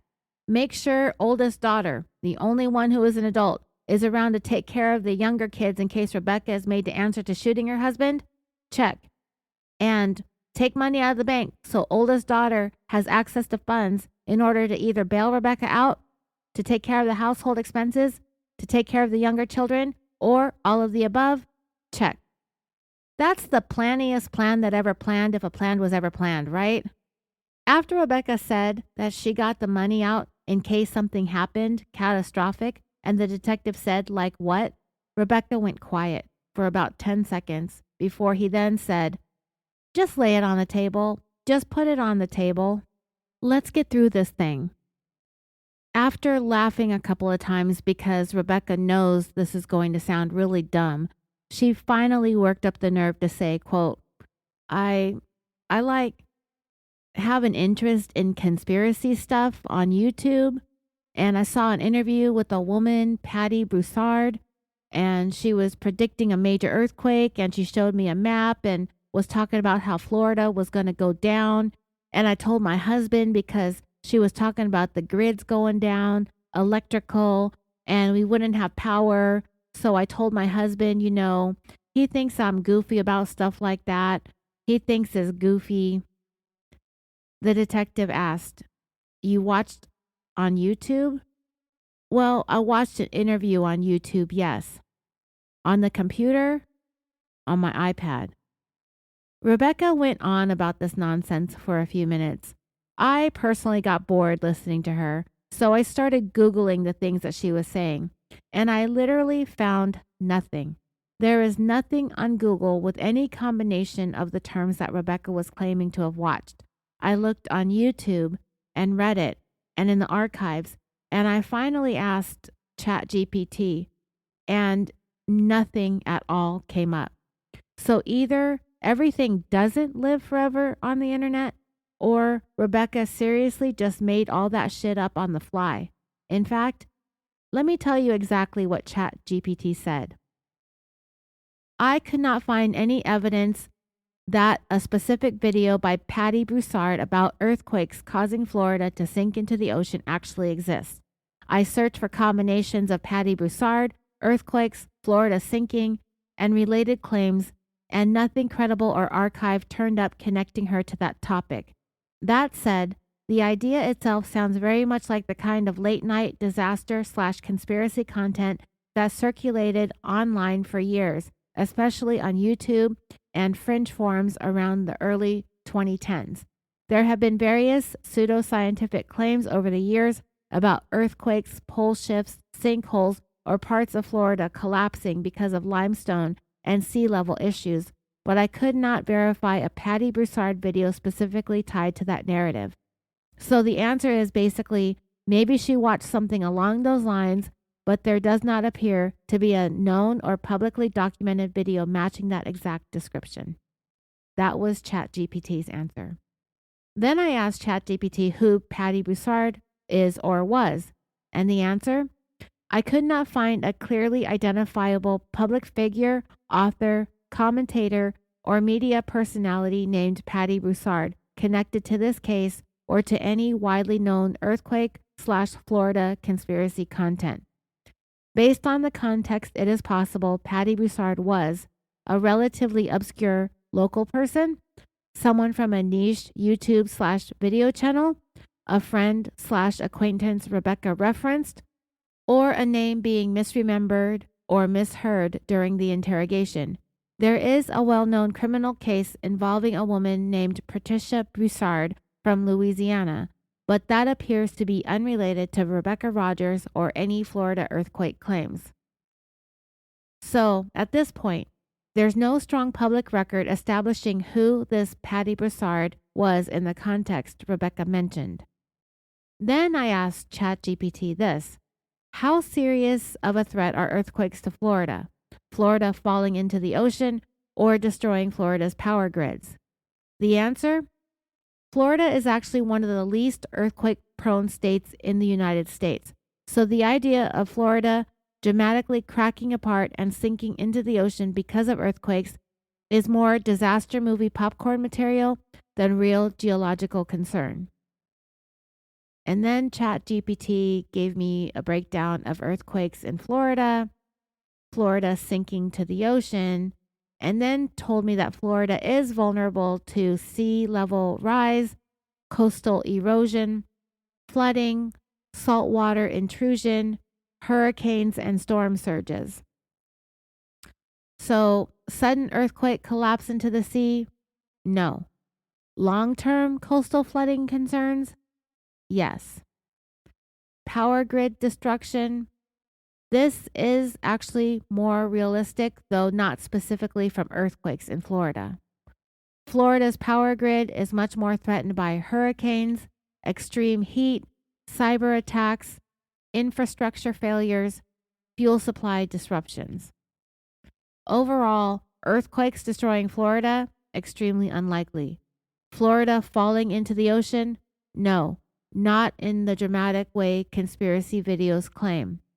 Grid failures? Possibly, but hurricanes are the real danger, not tectonic apocalypse scenarios. So, as creative as that answer was, it's all rooted in pretty much Rebecca's wildly false stories. After that, I didn't even bother to look up the nonsense Rebecca brought up about this Patty Broussard being a NASA employee, that she was sent to Fukushima after that earthquake triggered the tsunami that ultimately led to the nuclear plant meltdown there in Japan and the release of radioactive materials into the environment. Rebecca started bringing up the robots in Japan, and she said that Patty made those. Nothing on that. Nothing on the Facebook page that she mentioned called Radiation Rising or something like that. Literally nothing. Well, Rebecca goes into more stuff that has nothing to do with Jason's shooting. She just decided to answer her own questions by, after talking about the robots in Japan, she states, I don't see what this has anything to do with, and then she cut herself off. So she's sitting there rambling on about all this bullshit about these conspiracy theories, and then she has the nerve to turn around and say to the detective, quote, I don't see why that has anything to do with, and here she cut her own stupid self off because she could hear how her own stupid self was sounding. And so did the detective. So he didn't even wait for her to finish. He said, well, that's just weird. And her reply, I know. He said, well, it's a lot of money to pull out, number one. Number two is, if you took the money out, but you put it on his side, why did you put it on his side of the closet? Because in the past, my husband, when the last time he left, he went and cleared out half my bank account. And I told him about it, and I wanted him to know that I was not doing that. Okay, can we stop for a minute and talk about how lame this all sounds? First of all, Rebecca's dumb for asking what this has anything to do with whatever she paused for. Well, she stopped herself and didn't finish yet another incriminating thought, but it sounded like she was going to say what any of this conspiracy bullshit that she's bringing up has to do with, say, you killing Jason. It's pretty lame that she's bringing up this nonsense and then wants to know why it's being brought up. It's like, you're the one, lady, you're bringing it up. Now, what brought that all about is the money that was found all over the floor where Jason lay shot and mortally wounded. That's part of the story. That's part of what happened. And to me, dreamers, what it clearly shows is, if anything, Jason was going for the money. Why was he going for the money? Only Rebecca knows the truth of that. But if I had a logical guess, which I do, I would say that he was prompted by Rebecca to go into that closet and retrieve it. That was the bait to get Jason to go looking in the closet for the money that she planted there in advance, in order to give him a reason to go looking for it, a reason to turn his back to his wife, and the perfect opportunity for her to shoot him without the risk of him having a chance to even know what hit him, or to react to what he may have saw coming if he was facing her. I don't think Jason knew anything about that stash of cash, which I believe to have been somewhere between $5,000 and $7,500. I think it was $5,000. And maybe, just maybe, that is Rebecca's motive in wanting Jason dead. Money. In what way? I can't say for sure. But what I am almost certain of is that the money was how Rebecca got Jason into the position that he was in, right where she wanted him, generally away from the kids, where his back would be turned, and she could set him up to look like he was the aggressor looking for his gun in the closet. Instead, I think maybe Jason was perhaps controlling over money. We've had plenty of cases where husbands are super controlling over the spendiness of their wives. And I don't know if that was her motive for killing Jason, but it's certainly a way of getting a rise out of him and to get him mad, to get him charging into the room to get that money back that she's taken out of their bank account. And she, again, is sitting here saying Jason is the one who has the pattern of draining their bank account when they split up. Yet here she is, the one doing it herself. It's funny how that works, isn't it? He's the one, she says, that's abusive. Yet she seems to be doing a pretty good job of holding her own with this guy. He's the one who always goes for the gun when they fight, yet she's the one, the only one, to end up with a gun in her hand. And she ends up being the first and only person in this relationship to ever grab the gun and fire shots and end up killing somebody. She had even said that he had never threatened her with a gun in the past, that he'd always just go and look for the gun. And here again, she claims he's the one who takes money out of the bank when they split up, but she's the one who ended up taking the money out just a week or two before she shoots him. And that's what ends up being next to him as he lay dying. The money that she planted in his closet, that she just put there that night. She did that she admitted to doing it that night, claiming that he was going for a gun that he never grabbed. Instead, he gets shot in the back with the gun that she just purchased within the last 6 months, holding a money envelope. And Rebecca continued making excuses for this money, making claims about how she told Jason all about it after the detective asked her why she put it on his side of the closet. In the past, my husband, the last time he left, he went and cleared out half my bank account, and I told him about it, and I wanted him to know that I wasn't going to do that. So I put it in his side. It's right there, and I'm not spending it, and I'm not touching it. It's here if we need it. Oh, like for bail money, right? Now, there are some details in this interview that I don't really want to talk about too much, but it sounds so suspicious that to me I can't completely skip over it. I'll tell you what all was said, and we can try to form our own opinions afterwards. I'm already so convinced that this is part of the setup that I don't even think that there is any more that needs to be said about this, but the detective asked her, "How did you come up with the $2,500 mark? That's the amount you needed to pull out?" There was $2,500 found on the ground next to Jason, dreamers. Rebecca replied, "I actually took out $5,000. Where did the other $2,500 go?" "It's in my closet." "So you all split it?" "No, I did that tonight." "Before this happened or after?" "Before." "And why'd you do that? When you say before y'all went to dinner or after y'all got back?" "It was after we got back. he was at the gas station or whenever he left. Okay, and why? Why did I do that? Because we were fighting and I was afraid he would take it all, so I left half. It's an equal, fair share. And that's the reason why I said something about the money, because I didn't want it to come up missing. I didn't even know it was on the floor until they walked me back there. They ended up talking about what happened to the money. Rebecca mentioned that the investigators picked it up and counted it. They took pictures of it and gave it to her daughter. The detective asked, okay, so that was $2,500, right? Yes. The other was hidden. And that was on your side of the closet? Yes. And that should still be up there in the closet? Yeah, unless they went through my closet and somebody took it. But yeah, it's not in an envelope. Where would it be in your closet?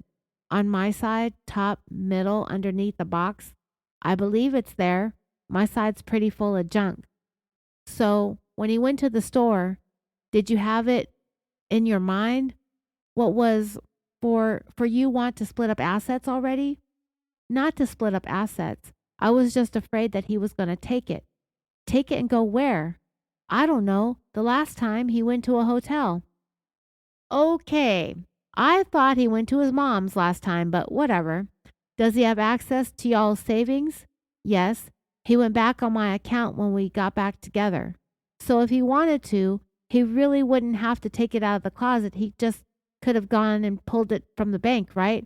Or done it all, done both. Did he tell you that he wanted a divorce or anything like that? No. That was never said? No. Had you had enough of it? You just kind of fed up with this stuff, the way he treats you? No, actually, I was afraid he was going to kill me. But you don't wish him any harm on him? No, I don't. Am I afraid of him? Yes. Am I always afraid of him? No. After that, the detective said, but there has to be something more to have happened or more to be going on for it to erupt into what it erupted into tonight and for you to walk down the hall and shoot him. So Rebecca here argues right back right away. That's not true. You don't think him choking me? Oh, I think, I think that him choking you is a big deal. But I think if you're worried for your safety, I'm just not understanding why you didn't call 911 or get out the door. Because I thought he was going after the gun. Okay, well, I guess my next question is, if he's going after the gun and he's already made it down the hall and you're wasting a lot of time getting yours. And as you can see, dreamers, Rebecca is getting defensive. She didn't let the detective finish his sentence. She cut him off and said, I didn't waste time at all. So you ran straight to it? When he let me go after choking me like that, I was laying there and then I just jumped up. Well, I actually remember just looking around and he was going down the hall and I was just afraid. And I just looked. I was right there by the office and I just went in there and got it. Was it in a cabinet? It was in a file cabinet. It was in the top. Does that file cabinet stay locked or unlocked? Unlocked. Okay. Pulled it out, got it. And that's when you come out in the kitchen with it and fired around and went down the hall. Actually, I hit the trigger and it was locked. Then you popped the safety and then popped around. I don't know if it was a safety. I pushed a button and then I fired and it worked. Like I said, I've never shot that gun until tonight. When you were going down the hallway, were you scared that he was going to pop out with his gun?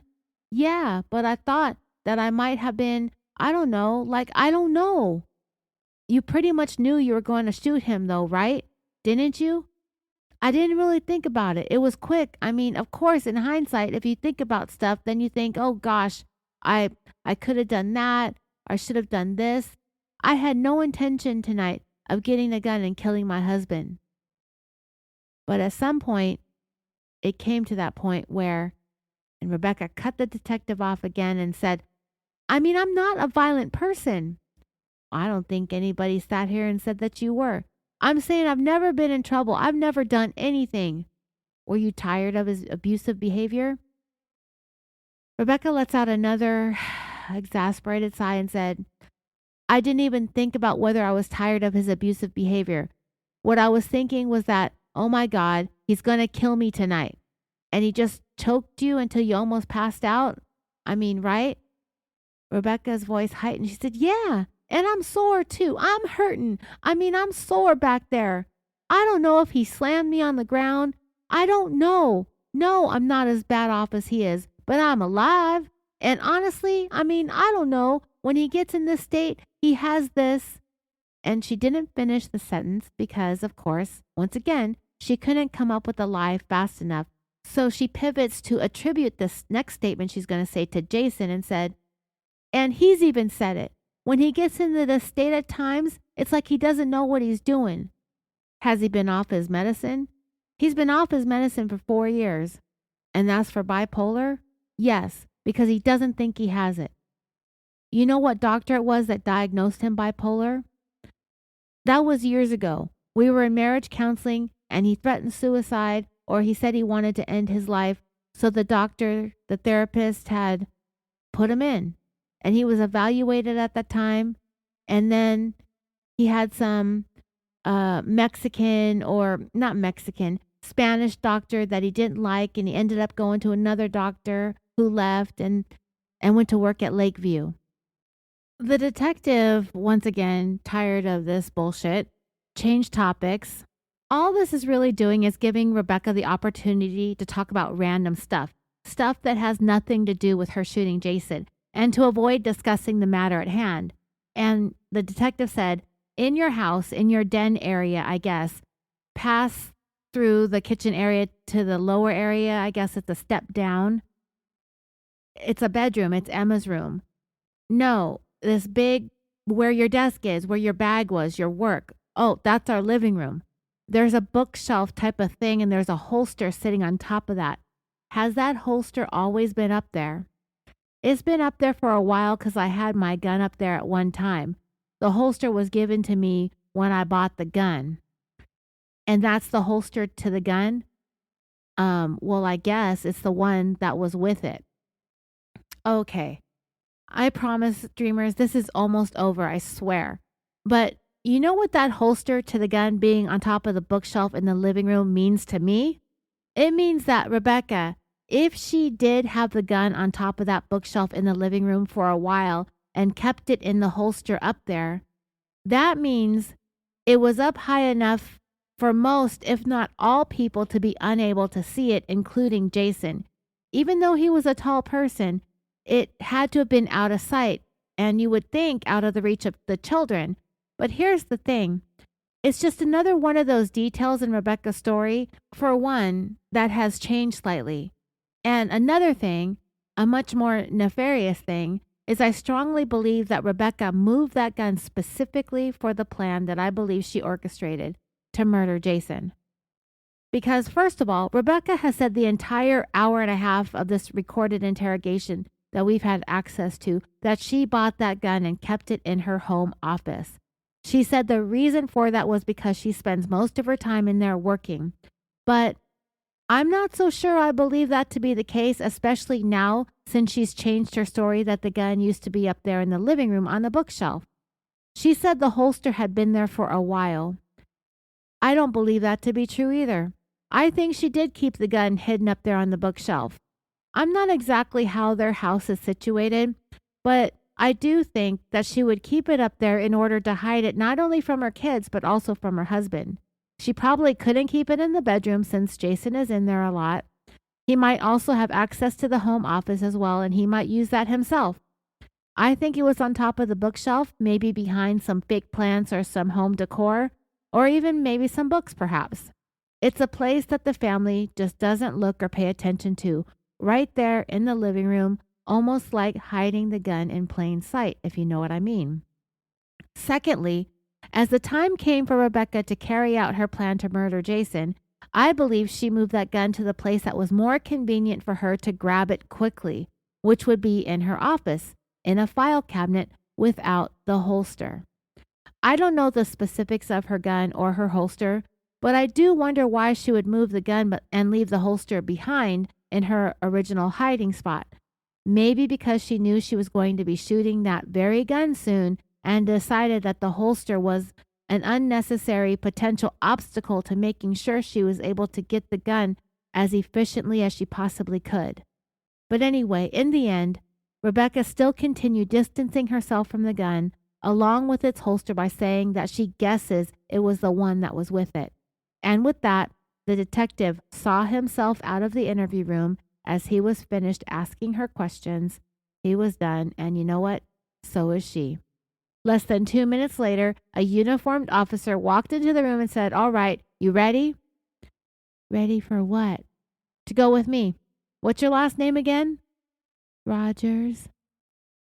This officer is speaking so fast with this southern accent that I can't understand most of the stuff he's saying, but he said something else to her, and he mumbled and he spoke way too quickly. And so the next thing I heard her say was, "Where am I going?" "To jail." "To jail?" "Yes, ma'am. You could take your glasses with you. They'll hold them in your property. You want to put them on your head? You got to go back in handcuffs, so they're really loose." "I know. I don't want you to lose them." And then the distinctive sound of handcuffs finally being placed on this woman has arrived in this video. As she said, my daughter's here. You want to give them to her? They're already back home or wherever they're staying at, where that's at. Not back at your house. I think somewhere pretty good." And for the stupidest question of all, the award goes to Rebecca. And I'm going to jail for what? Oh my flippin' Lord. You've only been sitting in this room for at least 2 hours talking about the shooting of your husband. What in the dumbass questions does she think she's going to jail for? She cannot be seriously surprised by any of this. You know what? She's not. She's pretending to be surprised. She knows exactly what she's going to jail for. It's not a mystery, but she wants to play dumb. Like she don't understand why. Because I shot my husband in the back and I'm going to go to jail for that? What do you mean? Did she think she was going to go home? Did she really think that they were going to make her kids sit in that police station for her own comfort and convenience? She actually thought her kids were still there. I don't know. There was just something really, really super satisfying for Rebecca to be told that her kids were already gone. What that means is Rebecca is just finding out that she was already headed to jail. Even before she sat down and started answering questions, she had no idea. She thought she was going to be going home with her children. And just like that, that rug got pulled out from under her so fast, she got whiplash this time. And she's come to find that her kids are already on their way back to pick up the pieces of the wreckage that she's left behind for all of them to clean up after. I feel terrible for those 4 girls, but you know what? At the end of the day, Rebecca Rogers planned this all out. She made sure her oldest would be there, would be around just in case she got arrested. She made sure that they all had access to money. But she also left them with a horrible mess in their home to have to face. She's left them with a funeral to have to plan and to attend. All of it is going to be without their father and their mother. She did that to those 4 girls. And if ever any of them are listening to this, if you're mad at me or you want to get upset at me for telling you the truth, I'm going to apologize for being brutally honest, but at least I'm honest. Rebecca is the one who did this. And yet, the oldest of them, by the time that Rebecca was sentenced in 2016, almost 3 years after the fact, the oldest would have been in her early 20s. The next oldest would have been around 17 or 18. And the 2 youngest would have been aged 7 and slightly younger than 7. At least one or both of the oldest girls would beg the judge for leniency for their mother, which is totally understandable. I really don't know if these girls believe that their mom did what she had to do, or if they ever really witnessed their dad being abusive to their mom, or if they think their parents somehow managed to hide that part of their marriage from them, or if they just didn't know anything at all about any kind of abuse, or if perhaps they had their doubts that their dad was ever abusive, but are choosing to support their mother regardless. I just don't know where they're at with that. But regardless of what they believe to be true or not true, they will certainly have plenty of time and access to the internet to one day be able to decide if they want to continue to have faith in their mom. Because if it were me, I would not be able to let it go. I might have shown support for my mom. I might have wanted to because I would have been afraid what life would have been like without my mom and my dad.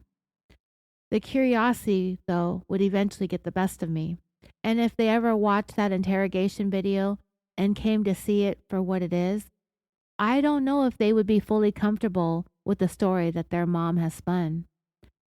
I wish I knew where they were at with this today. It'll be 13 years this August since Rebecca murdered her husband. Usually life doesn't get any better for people like Rebecca. So wherever she is today, she's probably not having a fun life. She deserved to be locked up way longer than the 2 years that she did. But anyway, after Rebecca asked what she was going to jail for, the arresting officer said, "I'm not sure what the charges are. The one talking to you, he's the one doing all the paperwork." Jason Rogers died 2 days after Rebecca's interview. She was charged with second-degree murder. She pleaded no contest to manslaughter and was sentenced to 2 years in prison and 13 years of probation. Her sentencing fell on what would have been hers and Jason's 17th anniversary. And that was the tale of reading between the bullshit, the ridiculous interrogation of Rebecca Rogers. I hope you thoroughly enjoyed this series. Please leave your questions and comments, suggestions on Facebook, Instagram, X, all the social medias. And CrimeCon is happening right now.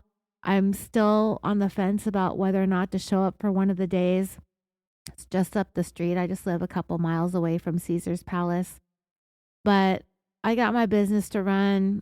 I got this recording that I needed to get done today.